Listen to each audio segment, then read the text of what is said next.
Welcome to weekend with journalist Sai. ఈ వారం ఆంధ్రప్రదేశ్లోనే చాలా హాట్ రాజకీయాలు అయితే నడిచాయి. ప్రధానంగా చాలా చిన్నదే అనుకున్న జెడ్పీటీసీ ఉప ఎన్నికలు ఒంటిమిట్టలో కానీ లేదంటే పులివెందుల్లో కానీ జరిగిన ఎన్నికల్లో అప్పుడు జరిగిన అక్కడ కుట్రలు కానీ కుతంత్రాలు కానీ ఆ రాజకీయాలు కానీ మొత్తానికి వైసీపీ దారుణ ఓటమి చవి చూడడం, అదే నేపథ్యంలో తెలుగుదేశం పార్టీ సంబరాలు చేసుకోవడం, ఒక రకంగా 2024 సార్వత్రిక ఎన్నికల్లో సాధించిన విజయం కంటే పులివెందుల్లో గెలిచిన గెలుపు అయితే తెలుగుదేశం పార్టీకి చాలా సంతృప్తినిచ్చింది, కేడర్లో బాగా జోష్ను పెంచింది అనేది. అలాగే పులివెందుల ఎన్నిక వైసీపీకి ఒక రకంగా ఎలాంటి పాఠం నేర్చింది?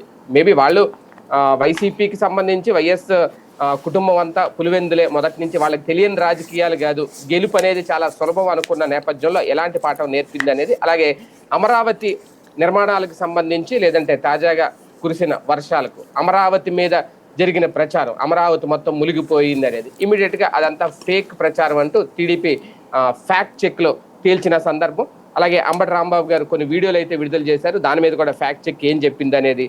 అదే నేపథ్యంలో కాంగ్రెస్ కి చంద్రబాబు నాయుడు గారికి మధ్య ఏముంది అనే దానికి సంబంధించి జగన్మోహన్ రెడ్డి గారు తాజాగా చేసిన వ్యాఖ్యలు ఒక రకంగా ఆయనకే రివర్స్ కొట్టాయా, భవిష్యత్తులో ఏం జరగబోతుంది దానికి సంబంధించి మరికొన్ని కీలకమైన అంశాల మీద చర్చించే ప్రయత్నం చేద్దాం వాళ్ళకి వీకెండ్ విత్ జర్నలిస్ట్ స్థాయిలో. సార్, ముందుగా పులివెందుల ఒంటిమిట్ట ఇక్కడ జరిగిన ఉప ఎన్నికల్లో, జడ్పీటీసీ ఉప ఎన్నికల్లో ఒక రకంగా వైసీపీకి ఊహించిన షాక్ తగిలిందా, ఊహించని షాక్ తగిలిందా? ఊహించిందే ఓడిపోతామని.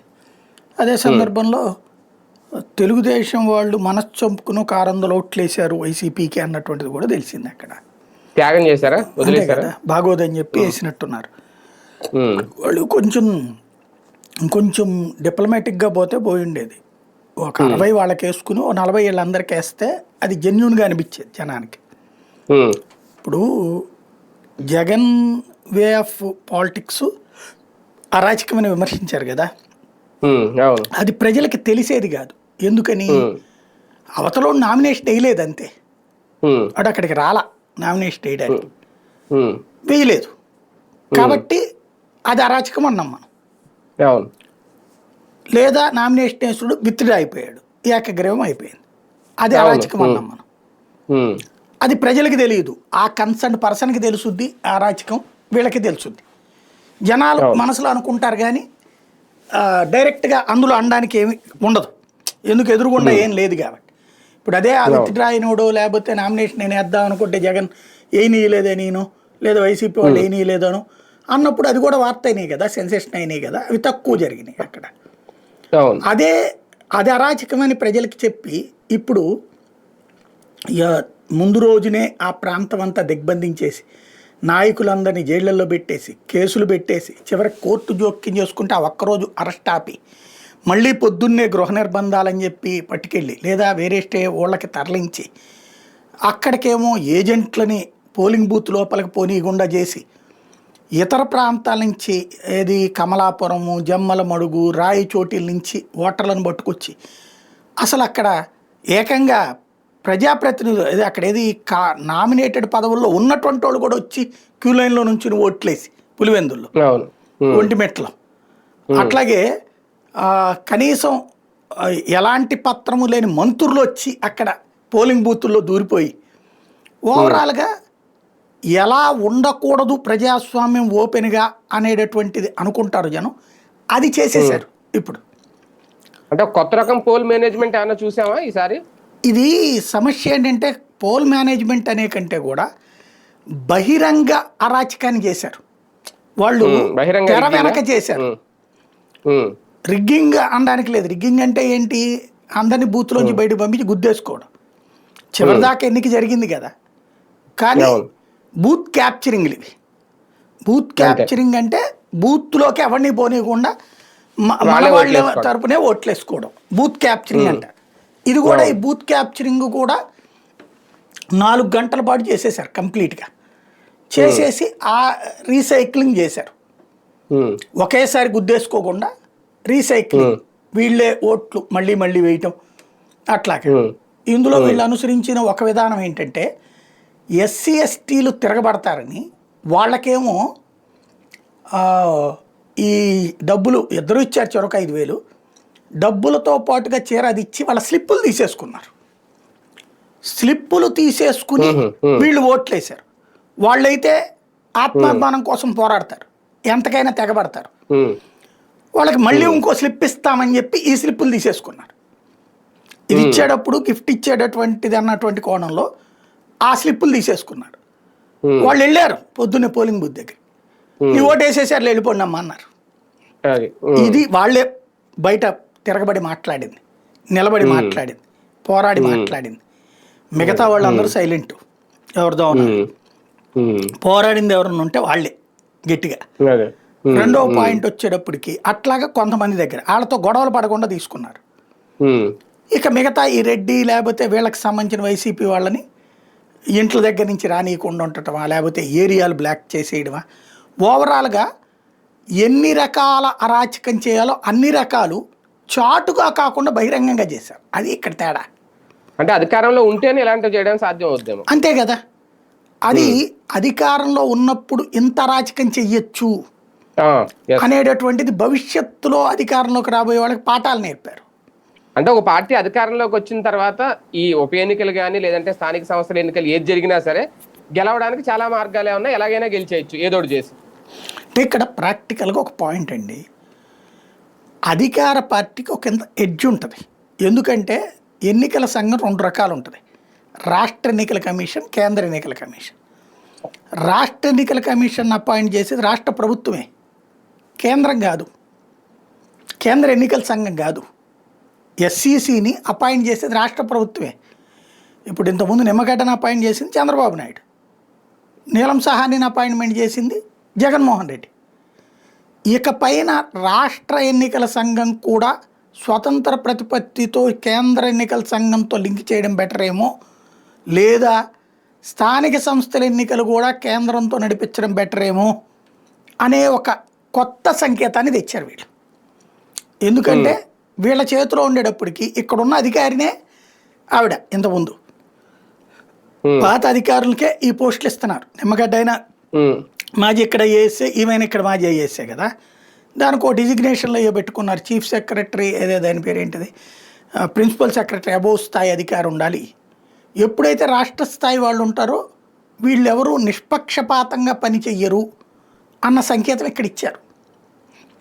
ఎవరు తమ వైపుకి ఉంటారో అనుకుంటలేదు అక్కడ. అందులో మళ్ళీ కులాల లెక్కలు. క్రిందటిసారి నిమ్మగడ్డ వచ్చేటప్పటికి జగన్కి వ్యతిరేకంగా యాక్షన్స్ తీసుకున్నాడు. ఇప్పుడు ఈవిడ జగన్ని పట్టించుకోలేదు, లేదా వైసీపీని పట్టించుకోలేదు. 2 సార్లు దురదృష్టవంతుడు జగనే. అప్పుడు అధికారంలో ఉండి దెబ్బతిన్నాడు, ఇప్పుడు అధికారంలో లేక దెబ్బతిన్నాడు. కాబట్టి ఈ విషయంలో జగన్కి ఒక కొత్త పాఠం నేర్పారు. ఎవరిని పడితే వాళ్ళని చేర్చుకోకూడదు, పెట్టకూడదు, మన మనుషుల్లో పెట్టుకోవాలి, మన కులపోళ్ళనే పెట్టుకోవాలి అన్నటువంటిది. అక్కడ కులాలు వచ్చేసినాయి కదా, అందులో చర్చ. ఒకసారి కులం ఎత్తింది నేనే కదా నిమ్మగడ్డ గురించి. ఇప్పుడు ఏమి హెల్ప్ చేసిందంటే ఏమి లేదు. మామూలుగా మనం కేంద్ర ఎన్నికల లెక్కలైనా రాష్ట్ర ఎన్నికల లెక్కలైనా ఒక పోలీసు అధికారి దురుసుగా ప్రవర్తిస్తున్నాడు, తీసి పక్కన పెట్టేయండి అంటది ఎన్నికల సంఘం. ముందు అతను మంచోడైనా సరే తీసి పక్కన పెట్టేయమంటది. ఒకళ్ళు కంప్లైంట్ చేయగానే ఫస్ట్ కనీసం ఎక్స్ప్లెనేషన్ అడుగుతుంది, ఎక్స్ప్లెనేషన్ చెక్ చేసుకుంటుంది. అది రైట్ అంటే ఓకే, లేకపోతే పక్కన పెట్టేస్తుంది, సస్పెండ్ చేస్తుంది. వాళ్ళకి అధికారం ఉంది. అలా ఏం చేయలేదంటే అర్థం ఏంటి? దాన్ని ఏమంటారు, చోద్యం చూసింది ఎన్నికల సంఘం. రెండవది, అసలు రూలే పాటించలేదు ఆవిడ. యాజ్ పర్ నామ్స్ ఏంటో తెలుసా, ఇందులో ఈమె ఇంకొక రాంగ్ స్టెప్ వేసింది. ఇలా ఎన్నికలు పెట్టబోతున్నానని ముందు రాష్ట్ర ప్రభుత్వానికి ఇంటిమేట్ చేయాలి. అప్పుడు రాష్ట్ర ప్రభుత్వం పెట్టండి అమ్మా అని చెప్పాలి. లేదు మాకు కొంచెం వేరే పర్పస్ పనులు ఉన్నాయి కాబట్టి కొన్ని రోజులు ఆగండి అంటే ఆగాల. అట్లాగేం లేకుండా నోటిఫికేషన్ ఇచ్చేసాక కానీ ప్రభుత్వానికి తెలియలే. అక్కడ ఆమె మీద వాళ్ళ కోపం పెంచుకుని ఏదో వాళ్ళు గొడవ పడ్డట్టున్నారు. అందుకని ఇక పూర్తిగా వాళ్ళకి సరెండర్ అయిపోయింది ఆవిడ. ఎందుకు వచ్చిన గొడవ మనకి అన్నటువంటి. ఓవరాల్గా ప్రజలకి ఈ వ్యవస్థ మీద నమ్మకం కోల్పోవడం క్రిందటిసారి జరిగింది. ఇప్పుడు అసహించుకునే స్టేజ్ వచ్చింది. క్రిందటిసారి జరిగింది ఏంటయ్యా అంటే ఈ ముందు నామినేషన్లు వెయ్యనీయకుండా అడ్డుపడ్డటువంటిది. అప్పుడు కలసికట్టుగా బలంగా ఉన్న చోట్ల వేసారు నామినేషన్స్. ఇక్కడ వచ్చేటప్పటికి అట్లా కాదు, నామినేషన్స్ వెయ్యనిచ్చి చివరికి ఎలక్షన్స్ దగ్గర తేడా చేయటం అనేటటువంటిది. ఓవరాల్గా ఏంటంటే మనకి ఈ ఎన్నికల తర్వాత నేర్చుకోవాల్సిన పాఠం ఏంటంటే, మావాడు ఎంత వెధవైనా మంచోడే, ఎదుటివాడిలోని వెధవాయిత్వాన్ని మాత్రమే మేము తప్పుపడతాం అనే తరహా చదువుకున్న వెధవల సమస్య ఒకటి ఎక్కువైంది ఇప్పుడు. ఇది చాలా ప్రమాదకరమైనటువంటిది. చదువుకున్న వాడే వెధవాయిత్వాన్ని సమర్థిస్తే ఇక సమాజం ఎటుపోతుంది? మనం ఆ రోజున తప్పుపట్టాం, ఏంది ఏకగ్రీవాలు అర్థం ఉందా అర్థం ఉందా అన్నటువంటిది. అట్లాగే అదేది నామినేషన్లు వెయ్యనీయకపోవడం ఇదేం రాక్షసత్వాన్ని మాట్లాడుకున్నాం మనం అప్పుడు. తప్పును తప్పుగానే మాట్లాడుకోవాలి. ఇప్పుడు ఇదైనా తప్పే, తప్పునుగానే మాట్లాడుకోవాలి. అది ఇక్కడ గుర్తుపెట్టుకోవాల్సింది. కానీ ఒకటి సార్, ఇప్పుడు పులివెందుల్లోనే ఇలా జరిగింది, రాయలసీమ ప్రాంతం, వైఎస్ ఫ్యామిలీ మొత్తం ఉండే ప్రాంతం, రేపొద్దున స్థానిక ఎన్నికలు కూడా జరగబోతున్నాయి. రాష్ట్రం అంతా ఒకవేళ ప్రభుత్వం తలుచుకుంటే మేమే గెలవాలి అనుకుంటే ఇలాంటి ప్రయోగాలే, ఓకే ఇప్పుడు ఇక్కడ ఏదో జరిగింది, రిగ్గింగ్ జరిగిందా, ఇంకోటి జరిగింది, ఇలాంటి ప్రయోగాలే రాష్ట్రం అంతా జరిగే అవకాశం ఉండదా? ఈ నేపథ్యంలో వైసీపీ ఏ విధంగా అలర్ట్గా ఉండాలి? కిందసారి వైసీపీ డామినేట్ చేసింది కదా, వాళ్ళ ఎమ్మెల్యేలు వాళ్ళందరూ రెచ్చిపోయి రేపు అంతే చేస్తారు వీళ్ళు. వాళ్ళు మహా అయితే నామినేషన్లు ఆపారు, ఏదో ఏకగ్రీవాలకి వెళ్ళారు. అంటే ఈ స్థాయిలో అయితే చేయలేదు కదా. అదే ఇప్పుడు కూడా వీళ్ళు రచ్చ చేయకుండా చేసుకుంటే బెటరే. అట్లాంటి ఏకగ్రీవాలు చేసుకుంటారా ఏంటి అనేటటువంటిది. అలా కాకుండా చేసుకుంటే గనక, బహిరంగంగా కనుక ఇట్లాంటి తప్పు చేస్తే మాత్రం తాత్కాలికంగా బాగానే ఉంటది, కానీ లాంగ్ స్టాండింగ్ లో కూటమికి సమస్య అవుతుంది. ప్రస్తుతానికి చేసిన దాన్ని సమర్థించుకుంటుండొచ్చు వాళ్ళు, అదేమంటే ఎట్లాగలే అనేసేటటువంటి పాయింట్ తో వదిలేస్తుండొచ్చు. లేదంటే ఇది ఒక సంస్కృతిగా ఇంకా అధికారంలోకి వస్తే వాళ్ళకి ఇచ్చేయాలనే ఒక కొత్త సంస్కృతికి అలవాటు పడిపోవాలా రాష్ట్రంలో జనం? ఇంకా అదే అనేది అది వాస్తవంగా మనకి విభజనకి ముందు అయితే ఇట్లాంటి దరిద్రం లేదండి. విభజన తర్వాతనే రెండు రాష్ట్రాలు ఈ దరిద్రాలు పుట్టుకొచ్చినాయి. చిన్న రాష్ట్రాలు అయితే వచ్చే దరిద్రం ఇదే. చిన్న రాష్ట్రాలలో కుటుంబ వ్యవస్థలు నడుస్తాయి. అప్పట్లో చిన్న రాష్ట్రాలు అయితే బాగా డెవలప్ అయితే మంచి నిధులు వస్తాయి, అభివృద్ధి చెందుతాయి అని అనుకున్నాం. ఇది ఊహించలేదేమో ఎవరు? నేనైతే ఎప్పుడు అనుకోలేదు. చిన్న రాష్ట్రానికి బార్గెనింగ్ కెపాసిటీ పడిపోతుంది ఎప్పుడైనా సరే. చిన్న రాష్ట్రానికి బార్గెనింగ్ కెపాసిటీ పడిపోతుంది. ఇదివరకు 42 పార్లమెంట్ స్థానాలు ఉన్నప్పుడు ఉండే బార్గెనింగ్ కెపాసిటీ వేరు, 25-17 ఉన్నప్పుడు కెపాసిటీ వేరు. దాంతో పాటు పెత్తనాలు పెరుగుతాయి. ఇప్పుడు చిన్న రాష్ట్రం కాబట్టి పెత్తనాలు పెరుగుతున్నాయి అక్కడైనా ఎక్కడైనా సరే. రాజకీయ నాయకుల పెత్తనాలు, ఇంతకుముందు ఇంత దరిద్రం ఉందా? మనం ఎన్నేళ్ళు చూసాం కదా, ఇంత దరిద్రం ఎప్పుడన్నా ఉందా? ఈవెన్ అప్పుడు రాజశేఖర రెడ్డి ఉన్నప్పుడు తెలుగుదేశం వాళ్ళు గెలిచారు, తెలుగుదేశం ఉన్నప్పుడు కాంగ్రెస్ కూడా గెలిచింది కదా కొన్ని. కాబట్టి తక్కువ గెలుస్తారు, అది ఒక సహజంగా నడుస్తుంది. అదేది ఓటింగ్ వల్ల జరుగుతుంది. అధికారంలో ఉండేవాడికి కొంత అడ్వాంటేజ్ ఉంటుంది, కొంత సపోర్టింగ్ ఇట్లాగా ఉంటాయి కొన్ని. అంతే తప్పించి విచ్చలవిడితనం లేదు వాళ్ళిద్దరు ఇంతకుముందు చేసినప్పుడు. విభజన తర్వాత విచ్చలవిడితనం పెరిగిపోయింది. అదేదో రాజరికాల కింద ఫీల్ అవుతున్నారు అధికారంలో ఉండేవాళ్ళు రెండు చోట్ల కూడా. ఇప్పుడు జగన్ అయినా, కేసీఆర్ అయినా, రేవంత్ అయినా, బాబు అయినా సరే. దీన్ని సమర్థించుకునే మూర్ఖులు పెరుగుతున్నారు, చదువుకున్న మూర్ఖులు. వాడు ఏదో పని చేశాడు కాబట్టి మావాడు ఏదో పని చేస్తే తప్పేంటనేది. ఎవడు ఏదో పని చేసినా అది వెధవాయత్వం అనకపోతే రేపు పొద్దున నీ కొంప దాకా వస్తుంది. అది రౌడీజాన్ని సమర్థించేటప్పుడు, ఫ్యాక్షనిజాన్ని సమర్థించేటప్పుడు, అరాచకాన్ని సమర్థించేటప్పుడు, ప్రభుత్వ వ్యవస్థలు కొలాప్స్ అవుతున్నప్పుడు, ప్రభుత్వ వ్యవస్థలు చేష్టలుడికి చూస్తున్నప్పుడు, ప్రభుత్వ వ్యవస్థలు రాజ్యాంగబద్ధంగా పనిచేయడం మానేసినప్పుడు రేపొద్దు నీకు మాత్రం ఎందుకు సేవ అందిస్తుంది అది ఆ వ్యవస్థ? నువ్వు ఏదో ఒక పార్టీకి బానిసగా బ్రతకాలి. ఒక పార్టీకి బానిసగా ఉన్నంటే ఇంకో పార్టీ నుంచి కష్టం వస్తుంది. ఇంకప్పుడు నీకు స్వేచ్ఛ ఎక్కడుంది? ప్రజాస్వామ్యం ఎక్కడుంది? ఇది కదా ఆలోచించుకోవాల్సింది. సార్, తెలుగుదేశం పార్టీలో ఉన్న నాయకులు, కార్యకర్తలు అయితే ఒక జోష్గా ఉన్నారు, రెండు మనమే కొట్టేసాం, పైగా పులివెందులు లాంటి చోట్ల కొట్టడం అనేది. కానీ వాళ్ళ మనస్సాక్షి అంగీకరిస్తుందా? తెలుగుదేశం పార్టీలో నాయకులు ఇది నిజమైన విజయంగానే భావిస్తున్నారా? ఖచ్చితంగా. అంటే లోకేష్ని అభినందిస్తున్నారు వాళ్ళందరూ కూడా. చంద్రబాబు నాయుడు చూసి చూడనట్టు పోయేవాడు. ఇదివరకు కుప్పంలో వీళ్ళు ఏలు పెట్టేవాళ్ళు కాదు కాంగ్రెస్ వాళ్ళు. ఏదో ఒక తెలుగు కాంగ్రెస్ మనిషి కూడా ఉంటాడు అక్కడ, అంతే. వాళ్ళకి ఏదో పోస్ట్ ఇస్తారు, నడిచిపోతుంది. పులివెందుల్లో తెలుగుదేశం నాయకుడు కూడా ఉంటాడు. ఎప్పుడు వాళ్ళకి పెద్ద రికగ్నైజేషన్ ఉండేది కాదు ఈ రెండు చోట్ల కూడా. కుప్పంలో కానీ పులివెందుల్లో కానీ అపోజిషన్కి సంబంధించిన లీడర్ని పట్టించుకునేవాళ్ళు కాదు. దాన్ని మొట్టమొదటిసారి మార్చినటువంటిది క్రిందటిసారి బీటెక్ రవి ఎమ్మెల్సీ విజయం కావచ్చు, ఇప్పుడు బీటెక్ రవి భార్య విజయం కావచ్చు. ఈ సంప్రదాయం అన్నటువంటి దాంట్లో లోకేష్ ప్లానింగ్ సక్సెస్ అయింది. అంటే తెలుగుదేశం క్యాడర్కి సుదీర్ఘకాలం నుంచి ఉన్న ఒక ఫీలింగ్ ఏంటంటే అధికారంలోకి రాగానే బాబు గారు నీతులు చెప్తుంటాడు, అవతలోళ్ళు రాజశేఖర రెడ్డి అయినా జగన్మోహన్ రెడ్డి అయినా అరాచకాలు చేస్తుంటారు, దానివల్లనే జరిగిపోతుంది, వాళ్ళకి మన సత్తా ఏంటో చూపించాలి, అట్లాంటి రాజకీయం వాళ్ళ రాజకీయం వాళ్ళకి చూపించాలి అనేటటువంటి ఫీలింగ్ చాలామందికి ఉంది. ఒరిజినల్ తెలుగుదేశం వాళ్ళు అట్ట కోరుకోరు. ఈ కట్టర్ బ్యాచ్ ఉంటారు కదా, అరాచకం చేస్తే తప్పు లేదు, మా బాలయ్య తలనరికి అయ్యమంటే సినిమాలో కరెక్టు, లేకపోతే ఎవడన్నా కొడితే తప్పే ఉంది అని వాదిస్తారు చూడండి. అట్లాంటి బ్యాచ్కి అంటే వాళ్ళని తన్నినప్పుడో వాళ్ళు తన్నులు తిన్నప్పుడో తప్పు అనిపిస్తుంది తప్పించి వీళ్ళు తన్నేటప్పుడు తప్పు లేదనిపించే వాళ్ళు ఉంటారు చూడండి, అలాంటి బ్యాచ్ కట్టర్ బ్యాచ్ అంటాం. ఈ కట్టర్ బ్యాచ్కి ఎంతసేపటికి కూడా ఉద్రిక్తతలు రేగడము, హింస సాగటము, ఆధిపత్యం సంపాదించడం అనేది ఇష్టం వాళ్ళకి. ఆధిపత్యం మొన్న కూడా బాలయ్య గారు అన్నారు కదా, తలలు నరికేస్తాం ఒక్కొక్కటి అని అమరావతి వచ్చినప్పుడు. అదే ఆధిపత్యం సంపాదించడం అనేది ఇష్టం వీళ్ళకి. సినిమా అనే నిజ జీవితం అనుకుంటారు వీళ్ళు. అలాంటి వాళ్ళు బాగా ఒత్తిడి తెచ్చారు లోకేష్ మీద. వాళ్ళని సంతృప్తి పరిచే చర్యలే ఇప్పుడు ఈ రెడ్ బుక్, వాళ్ళని సంతృప్తి పరిచే చర్యలే ఇప్పుడు ఈ వ్యవహారం ఎలక్షన్లో తీసుకుని కూడా. ఇప్పుడు లోకేష్ తనని తాను ప్రూవ్ చేసుకున్నాడు వాళ్ళ దగ్గర. ఇప్పుడు మాకు ఓ రాజశేఖర రెడ్డి జగన్ కంటే పెద్ద నాయకుడు దొరికేశాడు.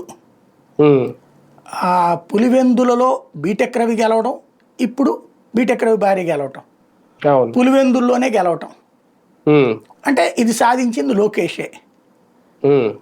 కాబట్టి ఇక భవిష్యత్తుకి డోకా లేదు అన్నటువంటిది వాళ్ళు నమ్ముతున్నారు అనమాట.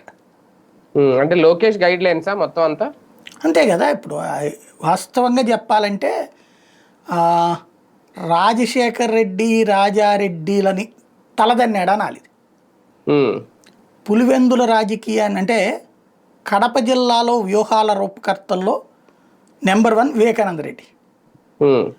రాజశేఖర్ రెడ్డి పెద్ద రకం, అక్కడ పెద్ద మనిషి, నమస్కారాలు పెడుతుంటాడు. ఆయన వచ్చినప్పుడు ఇంట్లో కూర్చున్నప్పుడు ఎవరెవరు వచ్చి రాజశేఖర రెడ్డిని కలవాలి అనేది, ఏ ఊరోళ్ళు రావాలా, ఏ పని రావాలా, ఏం అడగాల, ఏం చేయాలా, ఇదంతా వివేకానంద రెడ్డి స్కెచ్ తయారు చేస్తాడు. దానికి అనుగుణంగా నడిచిపోతుంటుంది అక్కడ అంతే. సుదీర్ఘకాలం పాటు పోల్ మేనేజ్మెంట్ అతనే చేశాడు. ఏ ఊర్లో టీడీపీ వాడా, నువ్వా పబ్బా, నువ్వు ఆగు, మా వాడేస్తాడు అక్కడ, ఇట్లా చెప్పడం కానీ ఇట్లాంటిది. అది బెదిరింప, బుజ్జగింప, ప్రేమ, ద్వేషమా, ఏదో ఒకటి ఓవరాల్గా అయితే అతని ఆధిపత్యం కింద నడిచింది వివేకానంద రెడ్డి. అవినాష్ రెడ్డికి అక్కడ గ్రిప్ లేదు. అవినాష్ రెడ్డి అది సాధించలేకపోయాడు. వివేకానంద రెడ్డి ప్లేస్లోకి అవినాష్ రెడ్డి వెళ్ళలేకపోయాడు. ఇంకోటి, రాజశేఖర్ రెడ్డి లాంటి మనస్తత్వం జగన్మోహన్ రెడ్డిది కాదు.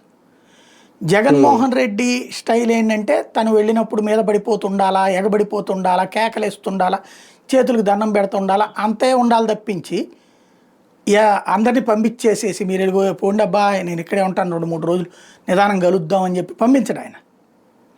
అతను ఉన్నంతసేపు అంత గందరగోళంగా ఉంటానే ఉండాలి, బయట కేకలేస్తూ ఉండాలి, అరుస్తూనే ఉండాలి అతను. అదే రాజశేఖర రెడ్డి అప్పుడు ఇట్లా అరుపులు కేకలు ఈ గొడవ తక్కువ. అక్కడ పులివెందులు వెళ్ళాడంటే వస్తుంటారు జనం, బయట అంతా ఉంటుంటారు, వాళ్ళందరికీ టెంట్లు వేస్తారు, భోజనం ఓ పక్కన నడుస్తూ ఉంటుంది. ఈయన దగ్గరికి ఎవరెవరు రావాలో ఈయన ఓ పక్కన కుటుంబంతో గడుపుతూనే మధ్యలో ఏ టైంలో ఖాళీ ఉంటారో చెప్తారు వాళ్ళు. ఆ టైంలో వస్తారు, చకచక పనులు చేసేస్తాడు ఆయన, కూర్చుంటాడు. ప్రతి ఊర్లో ఆ ఊరు పెద్ద మనిషి ఓ 10 మంది అవతల పార్టీ వాడైనా సరే కలిసి వస్తారు. వచ్చినప్పుడు వాళ్ళతో మాట్లాడడం, ఏం ఓబులేసా, ఏమప్పా, ఏంది ఇది మాట్లాడటం, వాళ్ళ సమస్య ఏంటో వినటం, ఇదంతా జరిగేది. పరిష్కరించడం 100కి 70-80% పరిష్కరించేస్తాడు అతను, ఏ వివాదమైనా సరే. తద్వారా పులివెందులో పూర్తి పట్టుంది. ఆనాటి వాళ్ళకి ఇప్పటికీ గ్రామాల్లో పట్టుంది. వాళ్ళు జగన్ యాక్సెప్ట్ చేయట్లేదు. అంటే జగన్ యాక్సెప్ట్ చేయట్లేదని జగన్ తిట్టుకోవట్లేదు వాళ్ళు, కానీ మమ్మల్ని పట్టించుకోవట్లేదని ఒక అసంతృప్తి ఉంది. ఎందుకంటే అట్లాంటి మేనేజ్మెంట్ ఇప్పుడు అవినాష్ రెడ్డి చేయలేకపోతున్నాడు. ఇతను ఈ కుర్రోళ్ళని వేసుకుని తిరుగుతున్నాడు. ఈ కుర్రోళ్ళు మీదకు వస్తుంటారు. వీళ్ళలాగా తొక్కేసుకుంటూ తోసేసుకుంటూ వచ్చి కనబడే అలవాటు వాళ్ళకు ఉండదు ఆ గ్రామ పెద్దలకి. వాళ్ళంతా అబౌవ్ 50s బ్యాచ్. వాళ్ళకే ఆ గ్రామాల్లో పట్టు ఉంటుంది. వాళ్ళు చెప్తే ఆ గ్రామంలో ఓట్లు పడతాయి 100 ఓట్లు. వాళ్ళు చెప్తే వింటారు జనం అక్కడ. అలాంటి పెద్ద మనుషులతో ఇతనికి యాక్సెస్ లేదు తెలుసు వీళ్ళకి కూడా, కానీ కలపలేకపోతున్నాడు అవినాష్ రెడ్డి జగన్కి వాళ్ళని. అందుకే ఆయన తోడుగా సతీష్ రెడ్డిని కూడా ఇచ్చినట్టున్నారు కదా సార్ ఈసారి. ఆయన అదే ఇచ్చారు, అది చివరిలో వచ్చింది. ఆయన ఇంకా వైసీపీ నాయకుడికి అన్న చూడలేకపోతున్నారా పులివెందుల ప్రజలు? అంటే సమస్య ఏంటంటే అతనికి ఇంత యాక్సెస్ ఉండదు కదా బేసిక్గా. అతనికి ఫ్రీ హ్యాండ్ ఇచ్చి ఉంటే అతను చేసి ఉండేవాడు. ఇంతకాలం ఇవ్వలేదు, ఎలక్షన్స్ ముందు మాత్రమే మాట్లాడడానికే పెట్టారు. బట్ పులివెందులు అంతా అతనికి అప్పచెప్పలేదు కదా బేసిక్గా. ఇక్కడ సమస్య ఏంటంటే అవినాష్ రెడ్డి పోల్ మేనేజర్ కాదు, ప్లస్ ఈ కాలపు రాజకీయాలకు పనికొచ్చే క్యారెక్టర్ కాదు అది. అంటే కడప లాంటి రాజకీయాలకి చదువుకున్నోడు, ఏదో పెద్దరికం కేడరు అన్నొస్తున్నాడంటే జనాలందరినీ భోగేశ్వరాలు కేకేయాలా, ఎగబడేటట్టు ఉండాలా, ఇదే కథ. అన్నా ఆ ఊరు వాళ్ళకి ఏదో ప్రాబ్లం ఉందన్నా ఓసారి మాట్లాడితే అయిపోద్ది అని చెప్పాలా, లేదు ఆ ఊళ్ళో తెలుగుదేశం లేదు ఇబ్బంది పెడుతున్నాడంట అంటే నేను చూసుకుంటానన్నట్టు ఉండాలా. లీగల్ సహకరించాలి. ఇప్పుడు వాళ్ళు ఫర్ ఎగ్జాంపుల్ టీడీపీ వాళ్ళు రెచ్చిపోయి కొడుతున్నారా, తిడుతున్నారా, కేసులు పెడుతున్నారా, లాక్కుంటున్నారా, ఇవన్నీ నడుస్తున్నాయి. అండగా నిలబడేదానికి ఉంటాయి కదా. ఇప్పుడు పాత రోజులకి మళ్ళీ పాత రోజుల్లో ఏముంది అప్ప నువ్వు కేసు పెడితే జైలుకి వెళ్తాం, 4 రోజులు భోజనం చేస్తాం వస్తాం అంటారు. ఆ రోజుల్లో ఇంట్లో టీవీలు ఉండేవి కాదు, చేతిలో సెల్ ఫోన్లు ఉండేవి కాదు. వినోదం అంటే ఏంలే, వినోదం అంటే ఆ నాయకుడు వచ్చినప్పుడు పోతే, లేకపోతే ఆ పార్టీ పేరు చెప్పుకుని తిరుగుతూ ఉంటే ఆ సభవు, ఆ తిరుగుడు, ఆ ర్యాలీనో, ఆ ఊరేగింపు, లేదా ఆ ఊరికో ఈ ఊరికో ఈ పార్టీ వాడు పోతే కాసేపు అరుసుకోవడం, కేకలేసుకోవడం సరదా. అదే రాజకీయమే ఓ సరదా వాళ్ళకి అప్పుడు. అదే రాజకీయం అప్పుడు, అదే ఎంజాయ్మెంట్ వీళ్ళకి. ఇప్పుడు వచ్చేటప్పటికి ఈ చేతుల్లో సెల్ ఫోన్లు వచ్చినాయి, ఎంటర్టైన్మెంట్ వచ్చింది, ఇదొక ప్రపంచం. ఏసీలు, గీసీలు, వెహికల్స్, తినటానికి ఇష్టం వచ్చినంత తిండి, తాగడానికి ఇష్టం వచ్చినంత తాగుడు, కంప్లీట్ జీవన శైలి మారిపోయింది. ఇవాళ జైలుకి వెళ్ళి సెల్ ఫోన్ లేకుండా ఏమీ లేకుండా కూర్చోవడం అంటే పిచ్చెక్కిపోతుంది వాళ్ళకి. ఇదివరకు జైలుకి పోయినా ఒకటే, ఆడపోయినా ఒకటే, నలుగురు కూర్చొని కబుర్లు వేసుకుంటా కూర్చుంటారు అక్కడ. అదేది దాని పేరు ఏమంటారు, అదేదో కోడి మేక ఆట ఏదో ఉంటాయి, పులి మేక ఆట అట్లాంటివి ఆడుకుంటూ సరదాగా రచ్చబండల దగ్గర అది గడిచిపోయే జీవితం. అది బయట ఉన్న ఒకటే, జైల్లో ఉన్న ఒకటే వాళ్ళకి. అదే ఇప్పుడు వచ్చే ఒకటికి అట్లా కాదు, ఎంజాయ్ చేసే జీవితాలు. అలాంటి వాళ్ళని ట్యాకిల్ చేసే వ్యవహారం ఇక్కడ లేదు, అది ఇప్పుడు నడుస్తుంది అక్కడ. కనీసం ఒక పులివెందులు ఎమ్మెల్యేగా జగన్మోహన్ రెడ్డి గారు అయినా రంగంలో దిగి ఉంటే సిచ్యువేషన్ అయినా వేరేగా ఉండిండేది. ఆయన ఏమైనా లైట్ తీసుకున్నారా? జగన్ రాజశేఖర్ రెడ్డి దిగడమే తప్పు, అట్లాంటి దిగకూడదు, వాళ్ళు కిందే నడిచిపోవాలి. ఇంకోటి ఏంటంటే ఈ ఓటమి, ఇప్పుడు చంద్రబాబు గారు వెళ్ళారు అప్పుడు కుప్పంకి, అంటే ప్రత్యర్థి బలమైన ఎఫర్ట్ పెట్టినప్పుడు తప్పదేమో. చంద్రబాబు గారు ఏం వెళ్ళలేదుగా అప్పుడు. అవును, వెళ్ళలేదు, అప్పుడు ప్రత్యర్థే కదా. కానీ ఆ నియోజకవర్గ ఎమ్మెల్యే ఆయన కాదు కదా, ఎందుకు కాదు, కుప్పంలో అప్పుడు ఎమ్మెల్యే కదా ఆయన. అప్పుడా? కుప్పం వెళ్ళి కూర్చోలేదు కదా ఆయన, కూర్చుంటే దిగజారిపోయినట్టు ఉంటుంది. అప్పుడు వదిలేయాలి, అక్కడ లోకల్ గానే చూసుకోగలగాలి ఇవి బేసిక్గా. ఇంకోటి ఈయనే వెళ్ళి కనుక ఫెయిల్ అయ్యారు అనుకోండి, పరుగు పోతుంది. అప్పుడు స్వయంగా జగనే వచ్చి కూర్చున్నా సరే అవ్వలేదనేది కాబట్టి ఉంటది అనమాట. అంటే ఇప్పుడైనా ఓకే, పరుగు పోయిందా లేదని పక్కన పెడితే సొంత నియోజకవర్గంలో ఓడిపోయారు అనేది చెప్పుకుంటున్నారు కదా. పులివెందులో మనం ఇప్పుడు ఇదేంటంటే దాన్ని ఏమంటారంటే, ఇదివరకు 2 చోట్ల ఓడిపోయాడు పవన్ అని వీళ్ళు అనలేదా, లేదా మంగళగిరిలోనే ఓడిపోయాడు అని అనలేదా, అలాగే 23కే పరిమితం అయ్యారని ఎక్కిరించలేదా, కుప్పంలోనే ఓడిపోయాడు అనలేదా, రాష్ట్రం మొత్తం తుడుచుకుపోయారు అనలేదా. వీళ్ళు ఆ రోజున గెలిచిన తర్వాత ప్రజలు మమ్మల్ని ఆదరించారు లేబ్బా, మీరు నిదానంగా మంచిగా చేసుకోండి అని ఏమైనా మర్యాదగా చెప్పారా? రోజు వేటకారం చేశారు కదా, అనుభవిస్తారు సహజంగా. లేదంటే ఎట్టగా, నువ్వు ఎక్కిరించినప్పుడు నిన్ను ఎక్కిరిస్తారు, సిద్ధపడాలా. వీళ్ళు వాళ్ళని 2.5 ఏళ్ళు 3 ఏళ్ళు అనుకోండి, మధ్యలో కదా 2 ఏడు తర్వాత కదా గెలిచింది, వాళ్ళు 1.5 ఏళ్ళ తర్వాత కదా కుప్పం అది గెలిచింది. 3.5 ఏళ్ళు ఏడిపించారు, ఇంకో 6 నెలలు ఎక్కువ ఏడవాలని రాసి ఉంటుంది వీళ్ళకి, అంతే. అంతమించి ఏం లేదు ఇక్కడ. ఎప్పుడు ఓడిపోయిన వాళ్ళు అవతల వాళ్ళకి అవకాశం ఇస్తారు అది ఒక మాట అనడానికి. ఇప్పుడు కూడా అదే జరిగింది. అంతే. కానీ ఇందులో కూడా జగన్మోహన్ రెడ్డి స్వయంకృతాపరాధం అనే ప్రచారం ఎంతవరకు నమ్మొచ్చు సార్? ఒకవేళ నిజంగా అప్పుడే ఎన్నికలు పెట్టేసి ఉంటే 2022లోనే ఈజీగా గెలిచేసి ఉండేవారు కదా, ఎందుకు లైట్ తీసుకున్నారు, మళ్ళీ మనమే అధికారంలోకి వస్తాం, పులివెందుల మందే అనే ధీమా కూడా ఈ రోజు ఈ పరిస్థితికి ఒక కారణమా? అదే ఉంది. 2022లో ఎన్నికలు జరిగినాయి కదా పులివెందుల. జరిగిన తర్వాత చచ్చిపోయాడు ఈయన. చచ్చిపోయిన తర్వాత చచ్చిపోయిన తర్వాత వీళ్ళ చేతుల్లో ఏమి ఉండదు. అది 22లో కాదు, 6 నెలలు ఎన్నిక పెట్టచ్చు కదా సార్. 6 నెలల తర్వాత 22లో కాదు కదా చనిపోయింది. అంటే ఇది ఎట్లా ఉంటదంటే దాని తర్వాత జరిగే మేజర్ ఎలక్షన్స్ తో కలిపి పెడతారు ఎప్పుడైనా. అవునా? ఓకే. ఒకేసారి కలిపి పెట్టుకుంటుంటారు. మధ్యలో జరిగినాయి చాలా ఎన్నికలు జరిగినాయి కదా. అప్పుడు ఏంటి వరుస కదా, కరోనా తర్వాత ఈ ఎన్నికల తర్వాత మళ్ళీ ఎన్నికలు అవన్నీ నడిచిపోయాయి. ఇది అప్పుడు స్థానిక సంస్థల ఎన్నికలు జరిగినాయి 21లో కదా సార్, 2021లో జరిగినాయి. 22 దాకా ఈయన చనిపోయాడు. స్థానిక ఎన్నికలు కూడా జరిగినాయి కదా కొన్ని. అవును, బేసిక్ గా జరిగిన వెంటనే పెట్టరు. అది ఎన్నికల సంఘం తీసుకునేటటువంటి ఇష్యూ అనమాట అక్కడ. అంటే ఒక 2 ఏళ్ళ టైం ఉంది కదా, 2 ఏళ్ళలో ఎప్పుడు ఛాన్స్ రాలేదా? అంటే మనం పెడితే ఎవరు పెడితే అళ్ళేలే అనుకుని ఉంటాడేమో, ఎప్పుడైనా గెలుస్తాం కదా అనేది ఒక రకంగా. మరి ఇదే టైంలో అమరావతికి సంబంధించి నిజంగా రైతుల్లో మార్పు ఏమన్నా కనిపిస్తోందా? ఆ కనిపించే మార్పు ఒక రకంగా చంద్రబాబు నాయుడు గారు రాంగ్ స్టెప్ లేదంటే స్వయంకృత అపరాధం? ఎందుకంటే ఇప్పుడు ఒక బయట బాగా వైరల్ చేస్తున్నారు వైసీపీ వాళ్ళు సోషల్ మీడియాలో, ఒక మహిళది జగన్ ఉంటే ఈ పరిస్థితి ఉండేది కాదు అన్నట్టుగా. అదే గనక ఒక తప్పిదంగా ఏమన్నా చూడాలా? అది రేపొద్దున్న జగన్కి అమరావతిలో కూడా జగన్ మ్యానీ ఏమన్నా కనిపిస్తుందని అనుకోవచ్చా? అమాయకత్వం అంత సీన్ ఏం లేదు. ఉరికినే అక్కడ దాన్ని ఏమంటారు, చంద్రబాబుని తమ అనుకున్నట్టు చెయ్యమని చెప్పడం కోసం, ఏదో ఒత్తిడి చేయడం కోసం మాట్లాడి ఉంటారు. కానీ అమరావతిలో ప్రభుత్వం మీద కోపం వస్తుంది కొన్ని ఇష్యూస్లో. ఎందుకంటే 11 ఏళ్ళు అయిపోయింది వాళ్ళ భూమి కోల్పోయి.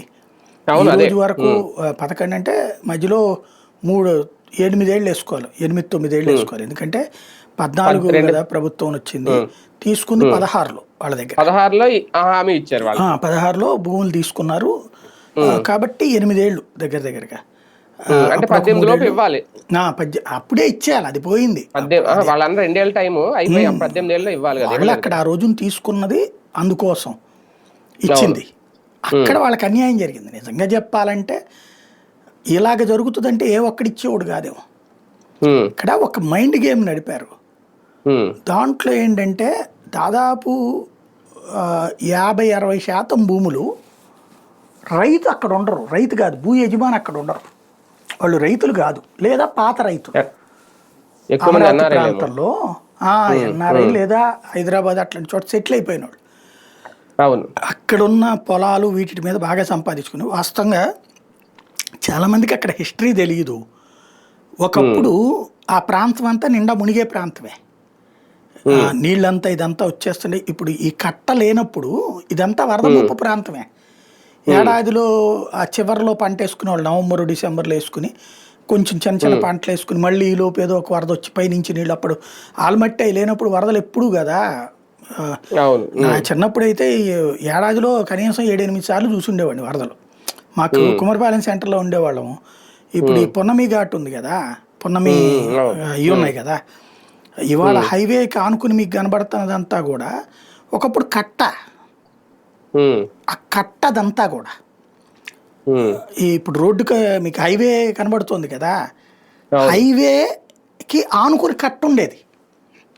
పొన్నమి ఇప్పుడు ఆ లోపలికి కట్టారు కదా, అదంతా పొన్నమి ఏరియా అదంతా కూడా ఇటు పక్కన శ్మశానం ఉంటుంది, పార్క్ ఉంటుంది, రైట్ సైడ్ పొన్నమి కట్టారు. అదంతా డస్ట్బిన్ పాయింట్ అనమాట. మాకు చెత్త ఆడ బారేస్తుండేవాళ్ళు.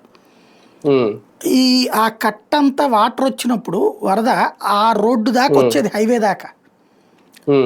మాకు ఆ వెనకాల రావి చెట్టు అంటాం, రావి చెట్టు దగ్గర ఇప్పుడు కూడా మీకు వెళ్తున్నప్పుడు ఆ పైకి కిందగ్గా కనబడతాయి అన్ని ఇళ్ళు. రోడ్డు ఎట్లాగా ఉంటుంది, కిందగ్గా ఇళ్ళు కనబడతాయి. అక్కడ దాకా నీళ్ళు వచ్చేది కృష్ణానది. అట్లాంటి స్టేజీలోనే అటు అమరావతి దగ్గర కూడా ఉండేది వాటర్.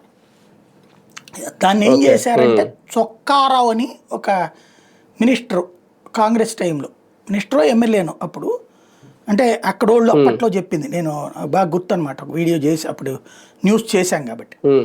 ఆయన హయాంలో అక్కడ ఆ కట్ట కట్టారు, ఇప్పుడున్న కట్ట.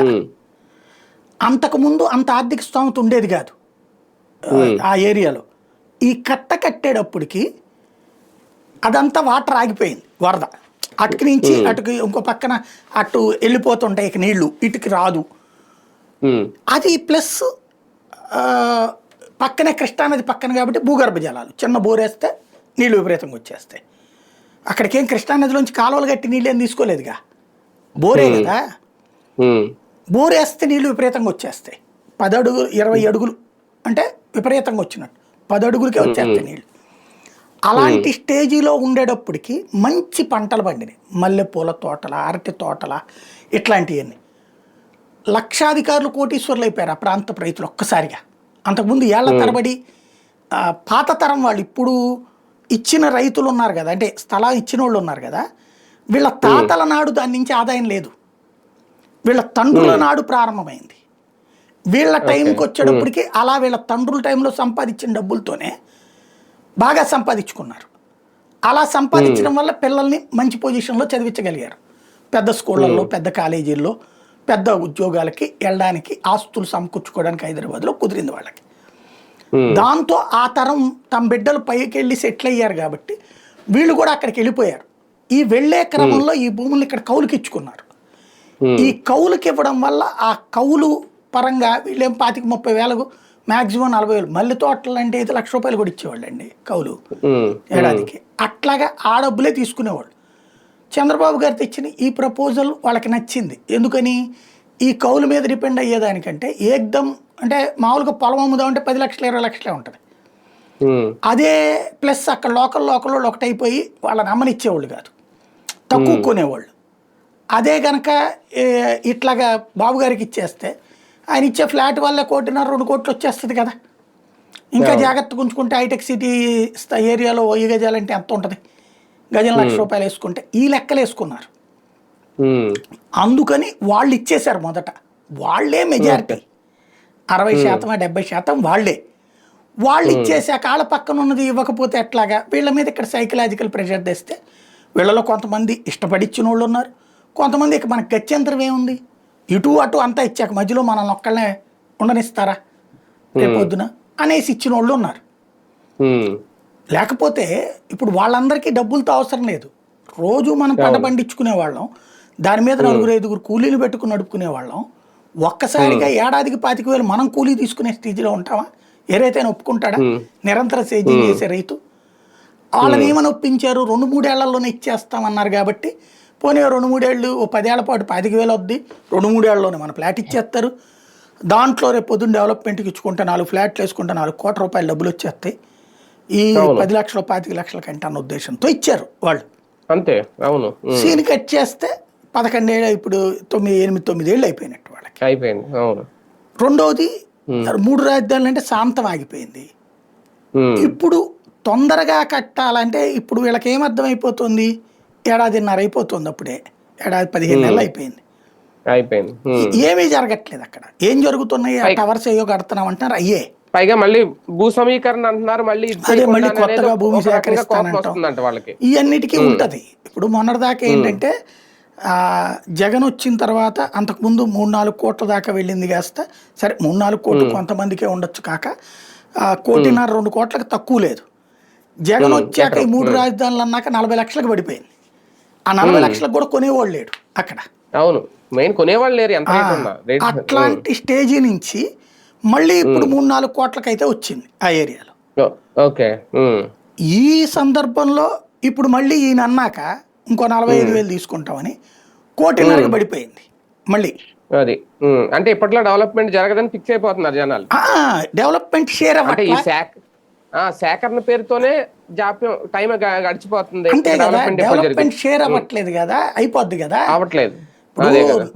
నా దగ్గర మాత్రమే 20,000 మంది దగ్గర మాత్రం భూమి ఉందన్నప్పుడు ఉండే రేటు వేరు, 40,000 మంది దగ్గర భూమి ఉందన్నప్పుడు రేటు వేరు కదా, ఆటోమేటిక్. అది ఒక ఎత్తు అవుతుంది. ఇంకొక పెద్ద సమస్య ఏమవుతుందంటే వీళ్ళ దురదృష్టము ఏమో తెలియదు కానీ, అంతర్జాతీయ పరిణామాల కారణంగా చేతిలో డబ్బులు ఆడట్లా. ఇప్పుడు ఒక స్థలం కొనాలంటే మీరు ఎన్ని కొన్నారు మీ జీవితంలో? నాకు తెలిసి మీ నాన్నగారు మీ అమ్మగారు తప్పించి మీరు కొన్నది తక్కువ అనుకుంటా నేను. అవును అవును, అవి కూడా లేవులేండి. అది ఇప్పుడు నాలాంటి వాడిదైనా ఏంటి, ఒక ఇల్లు కొనడానికి బ్యాంక్ లోన్ తీసుకోవడం నానా తిప్పలు పడ్డా అవును. మన జీవిత కాలంలో. ఇది మన జీవిత కాలంలో ఏమీ లేదు. అంటే అంత తిప్పలు మనకి మధ్య తరగతిలో అవును. ఈ రాష్ట్రం అంతా ఉద్యోగాలు చేసి ఎంత చించుకుంటే ఓ స్థలం కొనడానికి నానా సంకల్ నాకాల. అవును. ఎంత రూపాయి కూడేసుకుని బ్యాంకుల్లోనూ పెట్టుకుంటే కానీ మనం కొనలేం. కాబట్టి ఉద్యోగస్తుడు కొనేటటువంటిది ప్రైవేట్ ఉద్యోగస్తులు రేర్, లిమిటెడ్. వాళ్ళు అక్కడ కొనటం అసాధ్యం. అందులో ఆ పోటీలు ఆడుకుంటారు. పోనీ అదే కదా. ఏ అపార్ట్మెంట్లో కట్టిపడేసి 50 లక్షలు 60 లక్షలకు ఎత్తే ఫ్లాట్లు కొంటారు. ఎవడు కట్టేవాళ్ళు లేడు. అక్కడ కడితే గవర్నమెంటే ₹1.5 కోటి పెడితే, ₹1 కోటి కదా అదేదో పెట్టింది టవర్స్, అదే ₹1 కోటి వాళ్ళే మినిమం పెట్టేశాక అంతకంటే పైనే పెడతారు కానీ తక్కువ పెట్టరు కదా ఎవడు. ₹1 కోటి పెట్టి కొనగలిగేవాడు ఎవడు ఉండాలా? కోటీశ్వరుడు అయితేనే కదా ₹1 కోటి పెట్టుకునేది. అంతే. లక్షాధికారి కోట్లు పెట్టి కొనలేడు కదా.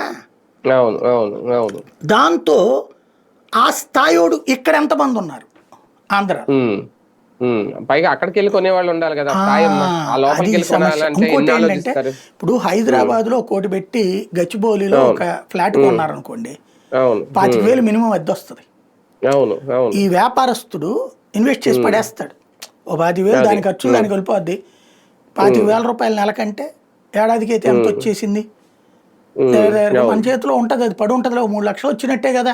దాని వడ్డీ వచ్చినట్టు, దాని కిస్తీ వెళ్ళిపోయింది అంతే కదా అనేసి లెక్కేసుకుంటాడు వ్యాపారస్తుడు. అది మనం అమ్మిన రోజున ₹1.5 కోటి వెళ్తుంది కదా అని లెక్కేసుకుంటాడు వ్యాపారస్తుడు పరంగా. దాన్ని ఒక పెట్టుబడిగా పెడతాడు వ్యాపారస్తుడు, ఇన్వెస్ట్మెంట్ కింద. ఇప్పుడు వ్యాపారుల చేతుల్లో ఒక దురదృష్టం ఏంటంటే ఈ మధ్యన ఒకటి ఈ సంక్షేమ పథకాలు లేకపోవడం, రాష్ట్ర ప్రభుత్వం వైపు నుంచి ఉన్న లోటు అయితే, జాతీయ స్థాయి పరిణామాలు, అంతర్జాతీయ స్థాయి పరిణామాలు వీటన్నిటి వల్ల కూడా కావచ్చు, మనీ ఫ్లో కావట్లేదు. మనీ ఫ్లో లేదు మన దగ్గర, డబ్బు ఆగిపోయింది చేతిలో. ముందు తన వ్యాపారం, ఇప్పుడు ఒక వ్యాపారస్తుడికి నెలకు ఒక ₹10 లక్షల వ్యాపారం చేస్తున్నాడంటే, ₹1,00,000 లాభం వస్తుందంటే ఓ 50,000 ఇంటి ఖర్చు పెట్టుకుని ఒక ₹50,000 ఇటు పెట్టాలనుకుంటాడు. ఇది రాదు, ఈ గ్యారంటీ లేదనుకున్నప్పుడు ఏం చేస్తాడు? వచ్చేది 60,000-70,000 అన్నప్పుడు తన సర్వైవల్ చూసుకుంటుంటాడు. ఇక వీటి జోలికి పోడు. ఇంకొకటి, క్రిందటిసారి మునిగిపోయి నాశనం అయిపోయి ఆత్మహత్యలు చేసుకున్న వాళ్ళు ఉన్నారు రాజధాని ప్రాంతంలో. మొదట్లో 50 లక్షలు అన్నప్పుడు కొన్నోళ్ళు, ఆ తర్వాత 1.5 2 కోట్లు అయ్యేటప్పటికి, 4 కోట్ల దాకా అనేటప్పటికి మిగతా వాళ్ళకి ఆశ వచ్చేసింది. ఈ 1 కోటి-1.5 అయిన టైంలో ఇంకా పెరిగిపోద్ది, 3 కోట్లు వెళుద్ది, 4 కోట్లు వెళుతుంది అన్నటువంటి వాళ్ళు చుట్టుపక్కల వ్యాపారస్తులందరితో కలిపి చేతులు కలిపేసి అప్పులు తీసుకుని మరి భూములు కొనేశారు అక్కడ కొంతమంది. విజయవాడలో వస్త్రలత దగ్గర వ్యాపారులు కొంతమంది, గుంటూరులో క్లాత్ మార్కెట్ దగ్గర వాళ్ళు, నెల్లూరు దగ్గర వాళ్ళు కొంతమంది ఆత్మహత్యలు చేసుకున్నారు. ఎందుకు? ఇట్లా కొనేసేసి ఆ తర్వాత రేటు ఇదేమో వీళ్ళు వడ్డీ అంటే ₹2 వడ్డీలకు తక్కువ ఉండదు వ్యాపారస్తులు తీసుకునే వడ్డీలు. వడ్డీలు ఆడి నుంచి కడతారు, ఇదేం రెగ్యులర్ ఇన్కమ్ రాదు కదా భూమి మీదన. అట్లాగే ఇరుక్కుపోయిన వాళ్ళు ఉన్నారు. ఇప్పుడు ఆ సిచ్యుయేషన్ అంటే అట్లాంటి పరిస్థితులు గమనించారు కాబట్టి ఇప్పుడు వ్యాపారి తొందరపడట్లేదు. డబ్బులు ఉన్నోడు, నా దగ్గర 10 కోట్లు ఉన్నోడు కొంటానికి వస్తున్నాడండి. ఇక్కడ ఉంటే పడి ఉంటదిలే అనేసి ఇన్వెస్ట్ చేయాలనుకునేవాడు తొందరగా రిటర్న్స్ వస్తాయని క్రిందటిసారి అనుకున్నంత టెంపర్ ఇప్పుడు లేదు. దానికి తోడు ఆర్థిక పరిస్థితులు మారిపోవడం కూడా, అటుదిటు అవ్వడం కూడా కొంత ఇబ్బంది అయింది. నిజంగా రాష్ట్రంలో కనుక క్రిందటిసారి ఉన్నట్టు మనీ ఫ్లో ఉంటే ఈ పాటికి ఎగబడిపోయేవాళ్ళు. రెండవది ఏంటంటే, ఎవరికి వాళ్ళు భూమి అమ్ముకుని హైదరాబాద్లో కొనుక్కుందాం అనుకుంటున్నారు. కానీ ఇదివరకు హైదరాబాద్లో భూములు ఎందుకు రేట్లు పెరిగినాయండి? అప్పుడు ఆయన తెలుగుదేశంలో ఉన్నట్టున్నారు, ఇప్పుడు ఏరాస్ ప్రతాప్ రెడ్డి. ఆయనకి వాళ్ళ జిల్లాలో 25 ఎకరాలు 30 ఎకరాలు, ఏది మొత్తం 100 ఎకరాలేమో మాగాడి 40,000 50,000కి అమ్మేసి హైదరాబాద్లో పంజాగుట్ట సాయిబాబా ఆలయం ఉంటుంది కదా, అక్కడ బిల్డింగ్ కట్టుకున్నాడు ఆయన. ఆ తర్వాత ఆయనే అన్నాడు అనమాట, రేటు ఇది పెరిగినప్పుడు ఇక్కడ 10 లక్షలు 15 లక్షలకి వెళ్ళినప్పుడు అక్కడేమో అది మొత్తం కలిపితే ఓ ఒక ₹1,00,00,000 పెరిగింది అనుకుంటే ఇక్కడ 4 ఇంతలు పెరిగింది అన్నటువంటిది. అప్పుడు ఆయన మినిస్టర్గా ఉన్నప్పుడు నేను మాట్లాడినప్పుడు న్యాయశాఖ మంత్రిగా చేశారు, అప్పుడు ఇంటర్వ్యూ చేసినప్పుడు చెప్పిన మాట అనమాట అది. అట్లాగా ఇక్కడి నుంచి తీసుకెళ్ళి ఇక్కడ పొలాలు అమ్ముకుని అక్కడ కొన్నారు కాబట్టి అక్కడ ఉన్న 10 లక్షలు 4 లక్షల నుంచి 10 లక్షలు ఉండే భూమి కోట్లలోకి వెళ్ళింది. ఇవాళ హైదరాబాద్లో ₹1,00,00,000 భూమి అమ్ముకుని ఇక్కడ కొందామనేవాడు ఎవడన్నా ఉన్నాడా? లేదా హైటెక్ సిటీలో దగ్గరలోనో ఆ కోకాపేట తోకాపేట ఎక్కడో ఒక 4-5 కోట్ల రూపాయలు వాల్యూ చేసే ల్యాండ్ ఉంది, అది అమ్మేసి అమరావతిలో కొందాం అనేవాడు ఎవడన్నా ఉన్నాడా? అసలు వాస్తవానికి హైదరాబాద్ రియల్ ఎస్టేట్ వ్యాపారులు అందరూ మన వైపు నుంచి వెళ్ళే వాళ్ళే ఉంటారు సార్, చాలా మంది, సగాని మంది. కానీ వాళ్ళు మళ్ళీ ఇటు రావడానికి ఇప్పుడు భయపడుతున్నారు, ఆలోచిస్తున్నారు, ఎవరు రావట్లేదు. దానికి 2 కారణాలు. నెంబర్ 1 వచ్చేటప్పటికి ఎంతవరకు గ్యారంటీ ఇక్కడ డెవలప్మెంట్, అవును, పర్మనెంట్గా వీళ్ళే వస్తారు అన్నా కూడా హైదరాబాద్ గ్రోత్తో కంపేర్, ఎందుకంటే వీళ్ళు ఏం పిచ్చోళ్ళు కాదు, వీళ్ళు చూశారు కదా హైదరాబాద్ గ్రోత్. ఇప్పుడు ఎన్నేళ్ళు పట్టింది అక్కడ గ్రోత్ అయినా సరే. అవును, అక్కడ ఇప్పుడు చంద్రబాబు నాయుడు గారు చెప్పినట్టు నేనే చేశానని చెప్పిన 90లలో జరిగితే ఇప్పటికి అక్కడ కోట్లలోకి బలికింది, ఇప్పటికి కోట్లలో బలికింది. ఎక్కడే ఎందుకు, నేను అక్కడ జమినీకి జాయిన్ అయినప్పుడు ఈ ఇల్లు చూద్దామని ఫస్ట్ ఇక్కడ విజయవాడ ఇల్లు తీసుకోముందు హైదరాబాద్లో తీసుకుందామని చూసా. శంషాబాద్ ఎయిర్పోర్ట్కి వెళ్ళే దోవలో శంషాబాద్ ఊరుంది కదా, ఊరు అవుట్స్కట్స్లో విల్లా 200 స్క్వేర్ యార్డ్స్ 32 లక్షలు విత్ ఆల్ ఫెసిలిటీస్. ఏది ఏసీ గీసీ వాషింగ్ మెషిన్ అన్ని వాడే ఇస్తాడు, మనం జస్ట్ సూట్ కేసు పట్టుకుని వెళ్ళిపోవడమే. 32 lakhs. కాకపోతే పంచాయతీ అప్రూవల్ అది. సరే అవి విల్లాసు మొత్తం అనేక మంది ఇన్కమ్ ట్యాక్స్ వాళ్ళు పోలీసులు అయ్యే కొనేసారు, డబ్బులు ఇచ్చేయాలన్నారు. డబ్బులు ఇచ్చి కొనుక్కునే స్తోమత మనకు లేదు, బ్యాంకులోనే అతను ఒప్పుకొని అన్నాడు. కనీసం నువ్వు 29 లక్షలు ఇస్తే ఇచ్చేస్తానన్నాడు క్యాష్కి. మన దగ్గర అంత సీన్ లేదు కాబట్టి వదిలేసాం. ఇవాళ అది 5 కోట్లు. ఇది ఎప్పుడు 2010 నేను చెప్పేది. అదే టైంలో మన దాని పేరేంటది మెహదీపట్నం ఫ్లైఓవర్ ఉంది కదా, ఆ ఫ్లైఓవర్కి రైట్ సైడ్ లోపలగా ఉంటాయి ఫ్లైఓవర్ కింద మాసప్ ట్యాంక్ దగ్గర కిందకి ఆ లోపలకి ఒక ఇల్లు ఉంది, పాత ఇల్లే. అది 35 లక్షలకి ఓకే అన్నారు వాళ్ళు. 35 లక్షలకి 120 గజాల ఇల్లు. హైదరాబాద్ లో మాసప్ ట్యాంక్ అంటే తెలిసిందే కదా ఎలాంటి సిటీ. అట్లాంటి చోట్ల ఆ రేంజ్ లో దొరికినాయి అప్పుడు. ఏది 2012 ఆ టైంలో, ఎందుకంటే 12లో నేను కొందాం అనుకుంది. అందులో అప్పుడు ఎందుకు కొనాలనుకున్నా అంటే ఈ పద్దాక ప్రతి ఏడాది ఇన్కమ్ ట్యాక్స్ కడుతుంటే దానికి ఎట్లాగా ఏంది అంతంత మనం సంపాదించేది అప్పుడే కదా ఇన్కమ్ ట్యాక్స్ కట్టడం బిగినైంది. 60,000 జీతం అయ్యాక ఇన్కమ్ ట్యాక్స్. అవును, అందుకని వాళ్ళే సజెస్ట్ చేశారనమాట, హౌసింగ్ లోన్ కట్టుకుంటే నీకు ఆస్తి పడి ఉంటుంది, వడ్డీ రాయితీ వస్తుంది అని చెప్పారనమాట. అందుకని కొందాం అనుకున్నప్పుడు వాటికి ఇది రాదన్నారు పాతిళ్ళు కాబట్టి, అందుకని వదిలేసా అనమాట. అప్పుడే పెద్దవాళ్ళు తీసుకుంది నేను. అంటే నేను అనేది అప్పట్లో ఆ రేంజ్లోనే ఉన్నాయి. తర్వాత ఇప్పుడు భారీగా పెరిగినాయి. అక్కడ దమ్మేసుకుని ఇక్కడికి వచ్చి కొనుక్కోవాలన్న ఆలోచన రాకపోతే తెలంగాణ వాళ్ళు వచ్చి కొనరండి ఇక్కడ, ఫస్ట్ అది గుర్తుపెట్టుకోవాలి. ఆంధ్ర వాళ్ళు అక్కడ దమ్ముకుని ఇక్కడికి వద్దామనే వాళ్ళు లేరు. దీనికి 2 కారణాలు. ఎందుకయ్యా అంటే నెంబర్ 1 వచ్చేటప్పటికి రేపు ఎట్టుంటదో అనే భయం ఉంది ప్రతి ఒక్కడికి. మళ్ళీ జగన్ వచ్చాక పక్కన పెట్టేస్తే ఏమైపోతుంది, ఇది నెంబర్ 1. నెంబర్ 2 వచ్చేటప్పటికి ఎప్పటికి డెవలప్ అవుతుంది, అయితే ఎంత అవుతుంది చెప్పలేము, ఎంత అవుతుంది ఇది లెక్క. ఎంత అవుతుంది ఇప్పుడు అక్కడ 10 కోట్ల 1 కోటి రూపాయలు వాల్యూ చేసే స్థలం అమ్ముకుని ఇక్కడ తీసుకుంటే ఇక్కడ దానికంటే రేటు ఉంది ఇప్పుడు ఆల్రెడీ. ఇక్కడ 1000 గజాలు గవర్నమెంట్ ఇచ్చిన ఫ్లాట్ 2 కోట్లు చెప్తుండే. హైదరాబాద్ లో అది గచ్చిబౌలి మణికొండ అట్లాంటి చోట్లన ఒక 1000 గజాలంటే గజం వచ్చేటో ₹1,00,000 వేసుకోవాలి, అంటే 10 కోట్ల రూపాయలు. అంతే కదా అక్కడ. మనకొండలో గజం 1,50,000 ఉందండి ఇప్పుడు. 15 కోట్ల రూపాయలు అనుకుందాం 1000 గజాలు అంటే. అవును 15 కోట్ల రూపాయలు ఉంది. అక్కడ 15 కోట్ల రూపాయలు పెట్టి ఉంటే 1000 గజాలు అనుకుంటే ఆ 1000 గజాలు ఒక 500 గజాల్లో ఒక అపార్ట్మెంట్ వస్తుంది. 2 అపార్ట్మెంట్లు కట్టిస్తే 2 500 గజాలు కట్టిస్తే ఒక్కొక్క అపార్ట్మెంట్లో కనీసం 25 ఫ్లాట్లు వస్తాయి. 24 ఫ్లాట్లు ఒక 5 2 24 48 ఫ్లాట్లు వస్తాయి. బిల్డర్కి అది ఇచ్చేసేస్తే వాడు 60% తీసుకుని మనకు 40% ఇస్తే డెవలపింగ్ అదొక 10 ఇదొక 10 24లో ఒక 40% అంటే 8-10 వస్తాయి కదా. 2 కలిపి 10 వేసుకోండి, 10 ఫ్లాట్లు వేసుకుంటే 10 కోట్లు అడిగి వచ్చేస్తుంది అక్కడ. అక్కడ వాడికి ల్యాండ్ వాల్యూ వస్తుంది, ప్లస్ వాడు ఉండటానికి 1 కోటి 2 కోట్ల రూపాయల ప్రాపర్టీని వస్తుంది. అక్కడ 10 కోట్లు తీసుకొచ్చి ఇక్కడ పెడితే ఇప్పుడు ఒక ఓపెన్ స్పేస్ వస్తుంది, ఖాళీ స్థలం వస్తుంది. దీన్ని తీసుకుని మళ్ళీ ఇక్కడ డెవలప్ చేస్తే కొనేది ఎంత? అక్కడ కొన్నట్టు ఇక్కడ కొంటారా? అసలు కొనేవాళ్ళు ఏరి ఫస్ట్ అది ఎక్కడ. ఇప్పుడు ఈ లామ్ ఉంది, గుంటూరు లామ్ అట్టించినే కదా నాటే ఇది నిలబడ్డాయి అన్నటువంటిది. ఆ లాము దగ్గర ఇప్పుడు వెంచర్లు కుప్పలు తెప్పలు ఉన్నాయి. ఉన్నాయి, చాలా ఉన్నాయి. కొనేవాళ్ళు లేడు.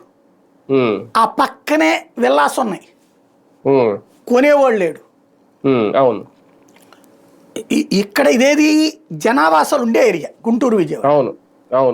జనావాసాలు ఉండే ఏరియా. అమరావతిలో జనావాసాలు ఏది? అదే కదా. ఇప్పుడు దాన్ని ఏంటంటే అమరావతికి ముందు ఫ్లో ఉండాలి. అంటే పొద్దునొచ్చి సాయంత్రం వెళ్ళిపోవడం కాదు, అక్కడ ఉండాలి. ఆ పరిస్థితి రావాలంటే బిల్డింగులు కావాలి. బిల్డింగులు కావాలంటే ముందు అసలు పని కావాలి కదా. నేను ఎందుకు ఉండాలి? ఇప్పుడు మనం ఇన్నేళ్లలో హైదరాబాద్లో ఎందుకున్నాం? ఉద్యోగం కోసం తప్ప. రాజధాని ఏమన్నా ఇల్లు ఉంటామా ఏంటి? రాజధానిలో ఏదో ఒకటి రోజులు ఎవడండి ఉండేది? ఈ ఫైల్ రాజధానిలో కాంట్రాక్టర్లకో లేకపోతే వాళ్ళకో ఎక్కువ పనులు ఉంటాయి. మనకేం పని ఉంటుంది? సామాన్యుడికి ఏం పని ఉంటుంది? అక్కడ ఈ విద్య వైద్యం ఇట్లాంటి హైదరాబాద్ లాంటి చోట, బెంగళూరు చోట, చెన్నై చోట ఆ కంపెనీలు ఆఫీసులు జాబులు ఉన్నాయి కాబట్టి ఉన్నారు. అమరావతిలో ఇప్పుడు ఆ SRM యూనివర్సిటీ అదేదో యూనివర్సిటీలోనే దానికి తగ్గోళ్ళకి ఆ లోపలే పెట్టేశారు. వాళ్ళకి కూడా హాస్టల్స్, లేకపోతే బస్సులు వేసి తీసుకొస్తున్నారు వాళ్ళు బెజవాడ నుంచి గుంటూరు నుంచి. ఇంకా ఎక్కడ ఉండాలి? ఎందుకు ఉండాలా? ఇది సమస్య. అదే దాని వల్లనే అక్కడ ఇబ్బంది అవుతోంది. ఒకటి మొదటి నుంచి రైతులు చాలా ఆశపడ్డారు, చాలా ఆశలు పెట్టుకున్నారు. బాబు గారు రావాలని బలంగా వాళ్లే కోరుకున్నారు. వచ్చిన తర్వాత ఇప్పుడు 3 రకాల ఆవేదన వాళ్ళల్లో కనిపిస్తుంది రైతులకు సంబంధించి. ఒకటి ఏంటంటే ఇందాక మీరు అన్నట్టు వాళ్ళకి ఇస్తానన్న ఫ్లాట్లో, రిటర్నబుల్ ఫ్లాట్లో మౌలిక సదుపాయాలతో ఇంకా ఇవ్వకపోవడం, ఎప్పుడు ఇస్తారో గ్యారంటీ లేదు. రెండో విషయం ఏంటంటే వాళ్ళకి ఇచ్చిన ఫ్లాట్లు అమ్ముకోవడానికి చాలా నిబంధనలు అడ్డుపడుతున్నాయి. దాని మీద కూడా కాస్తంత వాళ్ళు ఆవేదన చెందుతున్నారు, ఆందోళన చెందుతున్నారు. ఇక మూడో విషయం ఏంటంటే గెజిట్ నోటిఫై అనేది అసలు ఎప్పుడు అవుతుందా లేదా, ఒక చట్టబద్ధత కల్పించండి బాబు, మాకు గ్యారంటీ ఉంటుంది అనేది వాళ్ళే కోరుకుంటున్నారు. ఇలాగా ఈ 3 రకాల ఆందోళనల నుంచి ఒక రకమైన వ్యతిరేకత అయితే బాబు గారి మీద వ్యక్తం అయితే అవుతుంది అక్కడ. దీని నుంచి ఆయన బయటపడాలంటే అది బాబు గారి చేతిలోనే నిర్ణయం ఉందా? ఎందుకు జాప్యం జరుగుతుంది? 14-15 నెలలు అయిపోతుంది. ఇంకెప్పుడు వీటి మీద ఈ 3 కారణాల మీద నిర్ణయాలు ఎప్పుడు తీసుకుంటారు? అంటే వీటన్నిటికీ కూడా విత్తు ముందా చెట్టు ముందా లాంటి సమస్య ఉంది బాబు గారి ముందు. ఇప్పుడు గెజిట్ నోటిఫై చేసేసేయాలనుకోండి, ఎక్కడి నుంచి ఎక్కడి దాకా జ్యూరిస్డిక్షన్ ఇవ్వాలి? ఉట్టి ఆ 29 గ్రామాలు అంటే దేశంలో అతి చిన్న రాజధాని అవుతుంది. ఇప్పుడు త్రివేంద్రం రాజధాని పరంగా ఒక మంగళగిరి స్థాయిలో ఉంటుంది, మంగళగిరి గుంటూరు స్థాయిలో ఉంటుంది కేరళ రాజధాని. పాండిచ్చేరి రాజధాని ఏదో అంత చిన్నదిగా ఉంటుంది. అట్లా one of the small capital అయిపోతుంది. క్యాపిటల్ అప్పుడు 1 కోటి జనాభా 29 గ్రామాల్లో సరిపోతారా? కుదరదు కదా. 1 కోటి జనాభా 29 గ్రామాల్లో ఎట్ట కుదురుద్ది అసలు? ఇంపాసిబుల్ కదా. 1 కోటి జనాభాకి తగ్గట్టు ఉండాలంటే ఈ CRDA కెపాసిటీ మొత్తాన్ని కలిపి పెట్టాలి. CRDA మొత్తానికి పరిధి అంతా కలిపి పెట్టాలి. ఇప్పటికిప్పుడు 80 లక్షల జనాభా ఉన్నారు CRDA పరిధి అంటే. ఓకే. అది చేస్తే ఇప్పుడు అక్కడ భూములు కొనేవాళ్ళు తగ్గేసి ఈ సిఆర్డీఏ పరిధి అంతా కొనుక్కుంటారు. విజయవాడ, గుంటూరు డెవలప్ అయిపోతాయేమో. ఎందుకంటే ఇవన్నీ కూడా రేటు రాజధానిలోనే పెరిగిపోతుంది. కదా. ఇప్పుడు అదే సిఆర్డిఏలో అవన్నీ. ఇప్పుడు శంషాబాద్లో ఎయిర్పోర్ట్ కట్టగానే ఆ ఏరియాలో ప్లాట్ల ధరలు పెరిగిన మాట వాస్తవం, కానీ ఉంటున్న వాళ్ళు ఎంతమంది అక్కడ ఇల్లు కట్టుకుని అవును, అవును. ఏం అవసరం? ఎక్కడ ఎందుకు మీకు పివి నరసింహారావు ఫ్లైఓవర్ ఉంటది కదా మెహదీపట్నం నుంచి. అది దాటాక ఎవరు ఉంటారు జనాలు? ఎంతమంది ఉంటున్నారు చెప్పండి? ఇల్లు మెహదీపట్నం వెటర్నరీ నుంచి యూనివర్సిటీ ఇవన్నీ అక్కడ జనం ఎవడు ఉంటాడు? ఫ్లాట్లు మాత్రం రేట్లు పెంచేసుకున్నారు, కొనేసుకున్నారు, ఆడ కొని పడేసుకున్నారు. ఏం చేసుకోవాలి ఆడకి వెళ్ళి? అవును. కాబట్టి అట్లా ఉండిపోయింది. రేపు అట్లా అమరావతి అట్లాగా ఉండిపోతాయి ఫ్లాట్లు కొనుక్కుని. ఏం చేసుకోవాలి తెలియదు. ఇప్పుడు ఆయన అది శంషాబాద్ పక్కనేరా ఫ్లాట్ అంటాడు. ఏం చేసుకోవాలరా మనం దాన్ని? అదే కదా. ఫ్లైట్లో దిగినోడు కారు వేసుకుని వెళ్ళిపోతాడు, అవును. అక్కడ ఉండడు కదా. ఆ ఏరియాలో హోటల్ దిగుదామన్నా అక్కడ ఎందుకు ఉంటాడు? వచ్చి తాజులో దిగుతున్నాడా, లేకపోతే ఇంకో చోట పోతున్నాడు, లేకపోతే వాళ్ళ బంధువుల దగ్గరకు పోతున్నాడు. ఎక్కడ ఎందుకు ఉంటాడు? ఎవరు ఉంటున్నారా అంటే శంషాబాద్కి లేట్ అవుతుంది అనుకునే వాళ్ళు వచ్చి ఆ దగ్గరలో ఉన్న హోటల్ దిగేసి ఆ ఫ్లైట్కి పోతున్నారు. అది వెరీ రేర్. అది కూడా 0.0001% ఉంటారు. కాబట్టి ఇప్పుడు సమస్య ఏంటంటే అక్కడే ఆ సమస్య ఉన్నప్పుడు ఇంటర్నేషనల్ ఎయిర్పోర్ట్ దగ్గర ఇక్కడ ఎట్లాగుంటది? అందుకని సిఆర్డీఏ పరిధి మొత్తాన్ని చేయడానికి ఆయన వెనకాడుతున్నారు. అది చెయ్యకపోతేనే చిన్న రాజధాని అవుతుంది. కానీ ఏదో రోజు తేల్చాలి కదా సార్. ఇంకెందుకు ఇన్నాళ్ళు? ఇంకా ఈ 5 ఏళ్ళు కూడా ఇంతేనా? ఇలా ఆలోచిస్తూ కూర్చుంటారా? అది మరి మనం చెప్పలేము. ఎందుకంటే వాస్తవంగా తొందరగా తెమల్చకపోతే ఇక్కడ సమస్య ఏంటంటే ఉట్టి 29 గ్రామాలే చేస్తే మిగతా రాష్ట్రం అంతా వ్యతిరేకత వస్తే, ఇంక్లూడింగ్ కృష్ణా, గుంటూరులో కూడా. ఈ మొత్తం కనుక చేస్తే అమరావతి రైతుల్లో కోపం వస్తాయి. అవును, అది ఇప్పుడు ఆయనకు ఉన్నటువంటిది. అదేదో కరవమంటే కప్ప కోపం, విడవమంటే పాము కోపం లాగా ఉంది బాబు గారి పరిస్థితి అక్కడ. అంటే ముందుకెళ్ళలేక వెనకెళ్ళలేక ఆయన ఇబ్బంది పడుతున్నారేమో పాపం. అయితే అది కూడా రైతులు అర్థం చేసుకోవాలేమో, అమరావతి రైతులు అర్థం చేసుకోవాలేమో. అంతే. Right sir. జగన్మోహన్ రెడ్డి గారు ఒక రకంగా కాంగ్రెస్ ని కెలికి తప్పు చేశారా? కాంగ్రెస్ కి లేదంటే రాహుల్ గాంధీకి, చంద్రబాబు నాయుడు గారికి ఏదో ఉంది, హాట్ లైన్ లో మాట్లాడుకుంటారు అని అనవసరంగా కెలికి ఇప్పుడు ఆయన మీద మాణిక్యం ఠాగూర్ చేసిన వ్యాఖ్యలు కానీ, లేదంటే మేము ఒక ఉద్యమం చేస్తున్నాం, ఓట్చోరు, దానికి మీరు కలిసి రండి, మీరు కూడా రండి అని చెప్పడం అనవసరంగా కెలుక్కున్నట్టు ఏమైనా అయిందా? కాంగ్రెస్ పార్టీ తలతెక్కతనం అర్థమవుతుంది.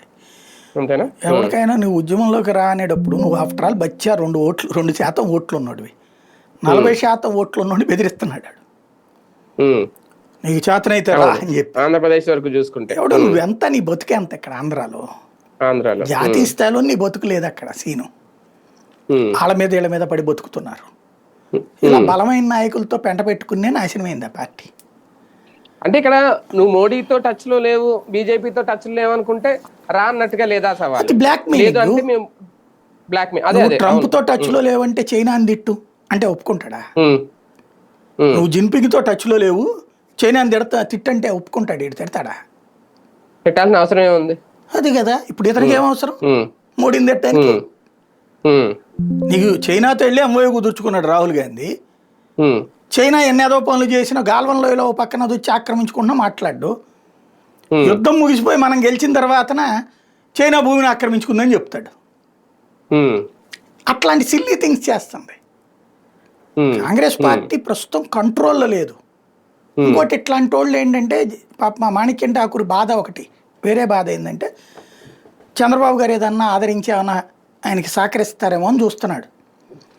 వీళ్ళదంతా ఎట్టుంటదంటే ఇన్ఛార్జీలు, వీళ్ళు ఈ కాంగ్రెస్ ఇన్ఛార్జీలు ఏంటంటే కాంగ్రెస్లో ఇన్ఛార్జి రావడం అనేటటువంటిది ప్రభుత్వం ఉన్న చోట వస్తే పండగ. ఇప్పుడు రేవంత్ రెడ్డి ఉన్నాడు అక్కడ, ఇప్పుడు ఆ మీనాక్షి నటరాజన్ వచ్చిందంటే ఆవిడకి పూర్తిగా హోటల్, సరే ఆవిడ సరిగ్గా ఒప్పుకోదు, మెయింటైన్ చేయదు అంటారు, కానీ జరిగేది గౌరవాలు జరుగుతుంటాయి కూల్గా. బయటికి జనాలకు ఒక ఎక్స్పోజ్ చేస్తారు. కానీ మాణిక్యం ఠాకూర్ ఇదివరకు ఫుల్ ఎంజాయ్ చేశాడు. హైదరాబాద్లో స్టార్ హోటళ్లలో విడుదలు మంచి ఎంజాయ్ చేసేవాడు. ప్రభుత్వం వచ్చిన తర్వాత తీసుకొచ్చి ఆయన ఇక్కడ వేశారు. రేవంత్ సర్కార్ వచ్చాక కొన్నాళ్ళు పోయాక ఇక్కడికి వేశారు ఆయన్ని. ఆయనకేమో ఇప్పుడు ఏముండదు కాంగ్రెస్ ఇక్కడ వచ్చి పుంజుకోవడానికి, సాధించడానికి. ఉమ్, షర్మిల ఏదన్నా ఏర్పాటు చేస్తే ఇక్కడ పాపం విజయవాడ నోవాటెల్ ఇస్తే రూమ్ గొప్పది, టికెట్ రేట్లు కూడా ఈవిడే పెట్టుకోవాలి. పెట్టుకోవాలి. అవును. అదే రేవంత్ అదే కాంగ్రెస్కి పాపం తెలంగాణకి ఇచ్చారనుకోండి, కావాలంటే మా అబ్బాయి పెళ్ళు, మా డ్రైవర్ పెళ్ళి అంటే ఆ ఏర్పాట్లు చూస్తారు, అమౌంట్లు చూస్తారు, ఇవన్నీ చూస్తారు. ఉమ్, రాజశేఖర రెడ్డి అధిష్టానం దగ్గర ఎట్టా సక్సెస్ అయ్యాడు? దిగ్విజయ్ సింగ్ ఇన్ఛార్జిగా ఉంటే దిగ్విజయ్ సింగ్ డ్రైవర్ ఇంట్లో పెళ్ళికి కూడా డబ్బులు పంపించేవాడు ఈయన. ఉమ్, ఉమ్, కేవీపీ చూసుకునేవాడు, అట్లా అంత మేనేజ్మెంట్ చూసుకునేవాడు. ఉమ్, రేవంత్ అట్ట చూసుకుంటాడు. ఆంధ్రలో షర్మిల అక్క దగ్గరే లేదు పాపం ఆవిడ. ఉమ్, ఆవిడకి అన్నయ్య ని బెదిరించి లాక్కుందాం అనుకుంటుంది, అవ్వట్లేదు. అక్కడ ఆల్రెడీ ఇంతకుముందు అన్నయ్య ఇచ్చేసిన డబ్బులని ఖర్చు పెట్టేసుకుంది. ఉమ్. ఇప్పుడు మబ్బుల్లో సూర్యుని చూసుకుని ముందు తొలకబోసుకున్నట్టు అయింది పరిస్థితి కాంగ్రెస్. ఇప్పుడు టీడీపీ కంటే కాంగ్రెస్ ముందు తమ ప్రాతిపత్యాన్ని నిరూపించుకోవాలనుకుంటుందా జగన్ చేసిన వ్యాఖ్యల మీద? వీళ్ళకంటే వాళ్ళే ఎక్కువ ఉలికి పడుతున్నారా? నిన్న షర్మిల్ గారు కూడా ఈమెనే ప్రశ్నించడం. అదే అనేది అంటే బేసిక్గా ఏంటంటే ఆయన అన్న మాటల్ని వీళ్ళు నిరూపించి చూపెడతారు. అది ఇక్కడ విచిత్రం.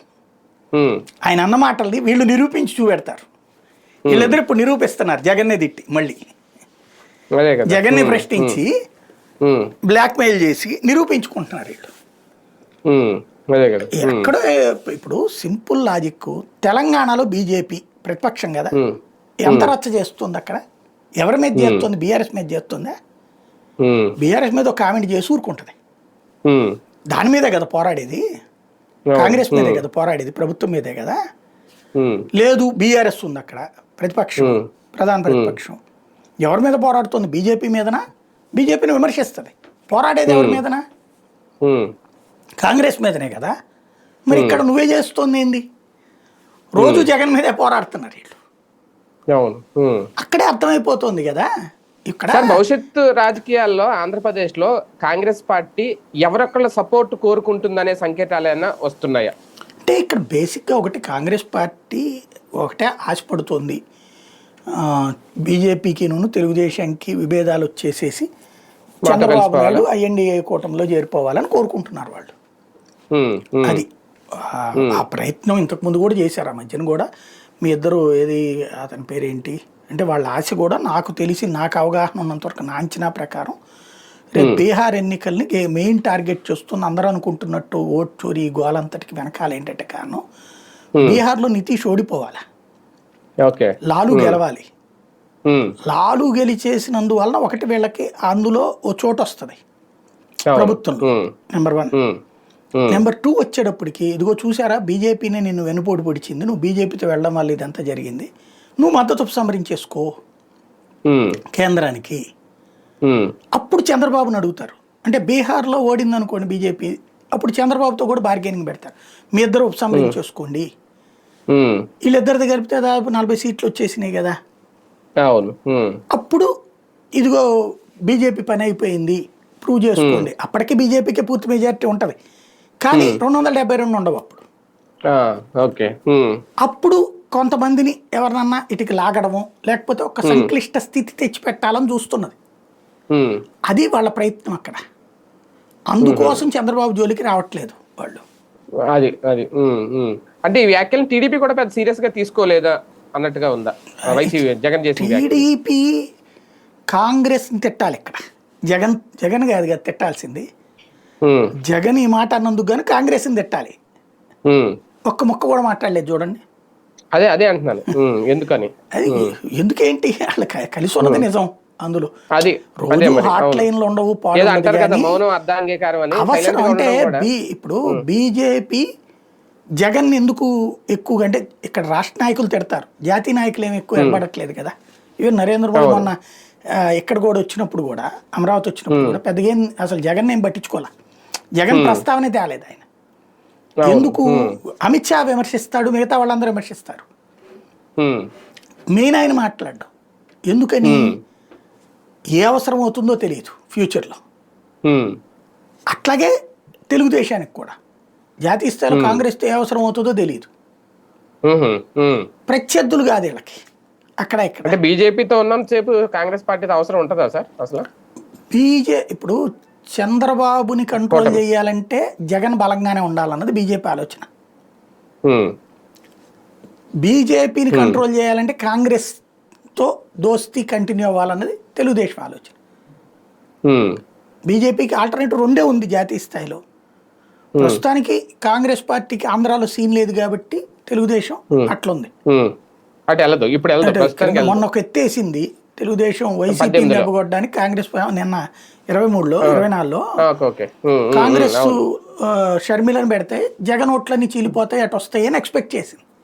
ఉమ్, అక్కడ కనుక ఒక 10% ఓట్లు కాంగ్రెస్ సాధించుంటే, ఉమ్, 10% ఓట్లు సాధించుంటే ఉమ్, కాంగ్రెస్తో రేపు భారీగా పెంచుకునేది, ఉమ్, అవును. బీజేపీని లైట్ తీసుకునేటప్పుడు. ఉమ్, 10% ఓట్లు రాకపోవడం వల్ల, పాత 2% ఓట్ల దగ్గర ఆగిపోవడం వల్ల ఆగింది. ఇప్పుడు తమ దెబ్బతీసేటప్పుడు పోనీ షర్మిలని అటుకు తీసుకువెళ్ళేప్పుడు షర్మిల వైపుకి పోయేటట్టు చూడాలి వీళ్ళు. ఉమ్, అవును. అక్కడ ఇప్పుడు వాళ్ళకి బీజేపీతో కలిసి ఉండటం వల్ల అలాంటి ప్లాన్ వేయలేకపోతున్నారు కొంత. ఉమ్, ఉమ్, బీజేపీ కోపగిస్తుందన్న ఉద్దేశంతో. సార్, ఈ పరిస్థితి ఒకవేళ రేపొద్దున్న సెప్టెంబర్ 9వ తేదీన ఉపరాష్ట్రపతి ఎన్నికలు జరగబోతున్న నేపథ్యంలో, అంటే ఓకే, బీజేపీకి ఎంతవరకు అవసరం ఉందో వైసీపీకి అనే ఒకటి, ఎందుకంటే వాళ్ళకి ఏదో 430 ఓట్ల వరకు ఎన్నో ఉన్నాయి, ఎవరితో అవసరం ఉండదు అనేది. కానీ బీజేపీ అలా ఊరుకోదు, ఈ తటస్థంగా ఉన్న పార్టీలను కలుపుకెళ్లే ప్రయత్నం చేస్తుంది. ఆ పరిస్థితి వస్తే వైసీపీ ఎంతవరకు సపోర్ట్ చేస్తుందని అనుకోవచ్చు? అసలు అవసరం ఉందా బీజేపీకి? వైసీపీ కేంద్రపు రాజకీయాల్లో ఎవరు అధికారంలో ఉంటే వాళ్ళకే మద్దతు ఇస్తండి.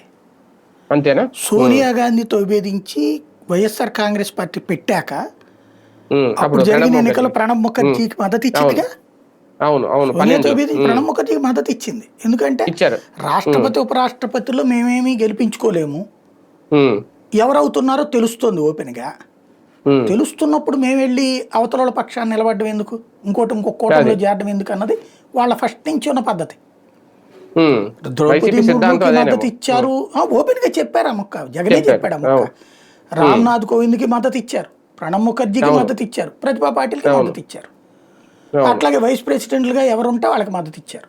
వెంకయ్య నాయుడు గారికి ఇచ్చారు, ఇటు వీళ్ళకి ఇచ్చారు. ద్రౌపది ముర్ము ఈయన మొన్న దీపోయిన ఆయన వైస్ ప్రెసిడెంట్ కి ఆయనకు కూడా ఇచ్చారు కదా, జగదీప్ ధన్కర్కి ఇచ్చారు, ఇస్తారు. వాళ్ళు ఏం ప్రాబ్లం ఏం లేదు అక్కడ, దాంట్లో ఫీల్ అవ్వాల్సిందేం లేదు అక్కడ. అంటే ఇక్కడ బీజేపీ అవసరం మీద డిపెండ్ అవుతుందా, మామూలుగా నార్మల్ గా ఇచ్చేస్తారా? ఆల్రెడీ అయిపోయిందండి బీజేపీ అడుగుతుందని కూడా నేను అనుకోను. ఇప్పుడు ఆ లెక్కనైతే మన ద్రౌపది ముర్ము అప్పుడు వైసీపీ మద్దతు ఇచ్చినా కూడా తెలుగుదేశంతో కూడా మాట్లాడింది కదా బీజేపీ. ద్రౌపది ముర్ముని తెలుగుదేశం కూడా కలిసింది కదా, పిలిచింది కదా ఎన్టీఆర్ ట్రస్ట్ భవన్ కి. ఆ తర్వాత మద్దతు ప్రకటించారు కదా వాళ్ళు. కాబట్టి జరుగుతాయి అవన్నీ. అదే సార్, ఫైనల్ గా అంతర్జాతీయంగా ఒక చర్చ, మోడీతో ట్రంప్ భేటీ మీద ఒక ఆసక్తికరమైన అంశాలు ఏమన్నా బయటకు వచ్చే అవకాశం ఉంటుందా రేపొద్దున? ఎలా ఉండబోతుంది భేటీ? ఏంటంటే నేను అన్ని పత్రికలు హెడ్డింగ్లు పెట్టినాయి కానీ అవన్నీ రాయిటర్స్ న్యూస్ ఏజెన్సీ బేస్ చేసుకుని పెట్టినాయి. అంతేనా? రాయిటర్స్ వాడు యాక్చువల్గా యాంటీ ఇండియా వ్యవహరిస్తున్నాడు ఈ మధ్యన. ప్రో ట్రంపా లేకపోతే ఏదైనా పక్కన పెడితే డీప్ స్టేట్ రూట్లో నడుస్తున్నాడు వాడు. భారత్కు వ్యతిరేకంగా చాలా కథనాలు ప్రొజెక్ట్ చేస్తున్నాడు వాడు. భారత ప్రభుత్వం చెప్పలా, భారత విదేశాంగ శాఖ చెప్పలా. అందులో నా అబ్జెక్షన్ వల్ల ఒక పాయింట్ ఎక్కడ ఏంటంటే, భారత్ ప్రయత్నిస్తోంది అన్నాడు. భారత్ ప్రయత్నిస్తుందని ఎవడు చెప్పాడు వీడికి? అమెరికానే ప్రయత్నిస్తుంది అక్కడికి. ఎందుకు? అక్కడ దాకా వస్తున్నాడు కాబట్టి. ఇప్పుడు క్రిందటిసారి నరేంద్ర మోడీ అక్కడికి బ్రెజిల్కి పోయాడు ఈ సార్క్ మీటింగ్ కోసం, అదే సార్క్ బ్రిక్స్ మీటింగ్ కోసం. వెళ్ళినప్పుడు ఇటు వచ్చిపో అని చెప్పి అడిగింది ఎవరు? ట్రంపే కదా. మోడీ నాకు కుదరదులే అని చెప్పడం వల్లనే కదా కోపం వచ్చింది అతనికి. ఆపరేషన్ సింధూర్ ఆగిన టైంలోనే జరిగింది. అదే బ్రెజిల్కే లేకపోతే ఇంకో దేశానికి ఏదో పోయాడు అటు పక్కన. అటు వెళ్ళి వస్తుండగానే ఇతను ట్రంప్ ఆ వ్యవహారం నడిపింది. అంటే ఆసిఫ్ మునీర్ ఉండగానే మోడీని పిలిచేసి నేను ఇద్దరితో మాట్లాడానని బిల్డప్ ఇవ్వడానికి చూశాడు అతను. అది తెలిసి మోడీ నాకు వేరే పనులు ఉన్నాయిలే, మా దగ్గర మీటింగ్స్ ఉన్నాయి, నేను అటు పోతున్నానులే అని చెప్పి వచ్చేసాడు. ట్రంప్తో భేటీ అనేటటువంటిది ఏదైనా విధానపరమైన ఆలోచనలో స్పష్టత వస్తేనే ప్రయత్నిస్తాడు మోడీ. ఉమ్, ట్రంప్ ఎట్లాంటి వైఖరితో ఉన్నప్పుడు వెళ్ళి కూర్చుని చెడగొట్టుకోవడానికి చూడడం. ఎందుకంటే ట్రంప్ అంటే ఒక ఇప్పుడు ఎట్లా ఉందంటే చాదస్తంగా ఏది పడితే అది ఓపెన్గా మాట్లాడేస్తున్నాడు. ఉమ్, అట్లాంటి టైంలో పక్కన కూర్చోవడం నరేంద్ర మోడీ లాంటి వాడికి ఇష్టం ఉండదు. అదే అంటున్నాను, అంటే భారత్ ఒక మెట్టి దిగింది అనే సంకేతం వెళ్దా అదే ప్రపంచంలో అనేది రేపొద్దు. అందుకని ఇప్పుడేమి భారత ప్రభుత్వం ఏం చెప్పలేదు. ఇంకోటి వాళ్ళు అక్కడ స్పీకర్స్ లిస్టులో అనౌన్స్ చేశారు. ట్రంప్తో మీటింగు ఇట్లాగ ఉంటుంది అంటే ఇప్పుడు ట్రంప్ రేపు రష్యా ఉక్రెయిన్ బేస్ చేసుకుని మళ్ళీ టారిఫ్లు వేస్తాను ఇట్లాంటివన్నీ ఉన్నాయనుకోండి, అసలు ఆ మీటింగ్కి మోడీ వెళ్ళడు, అవసరమైతే వర్చువల్గా మాట్లాడతాడు ఇక్కడి నుంచి. ఏముంది, ఓకే. వెళ్ళాల్సిన అవసరం లేదు, ఇప్పుడు పాత పద్ధతులు పోయినాయి, వర్చువల్గా మాట్లాడతాడు. లేదనుకోండి జయశంకర్ పంపిస్తాడు మన తరఫున. అవును. మోడీ డిప్లొమాటిక్ ఇష్యూస్లో ముదిరిపోయాడు.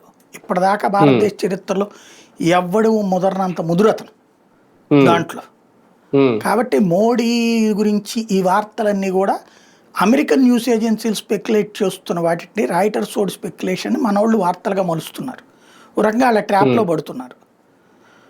అంటే ఇంకా పెద్ద అలాంటి ముదురుతే డెసిషన్ అయితే అంటే అధికారికంగా ఇంకా అలాంటి డెసిషన్ అయితే ఏం లేదు, తీసుకోలేదు.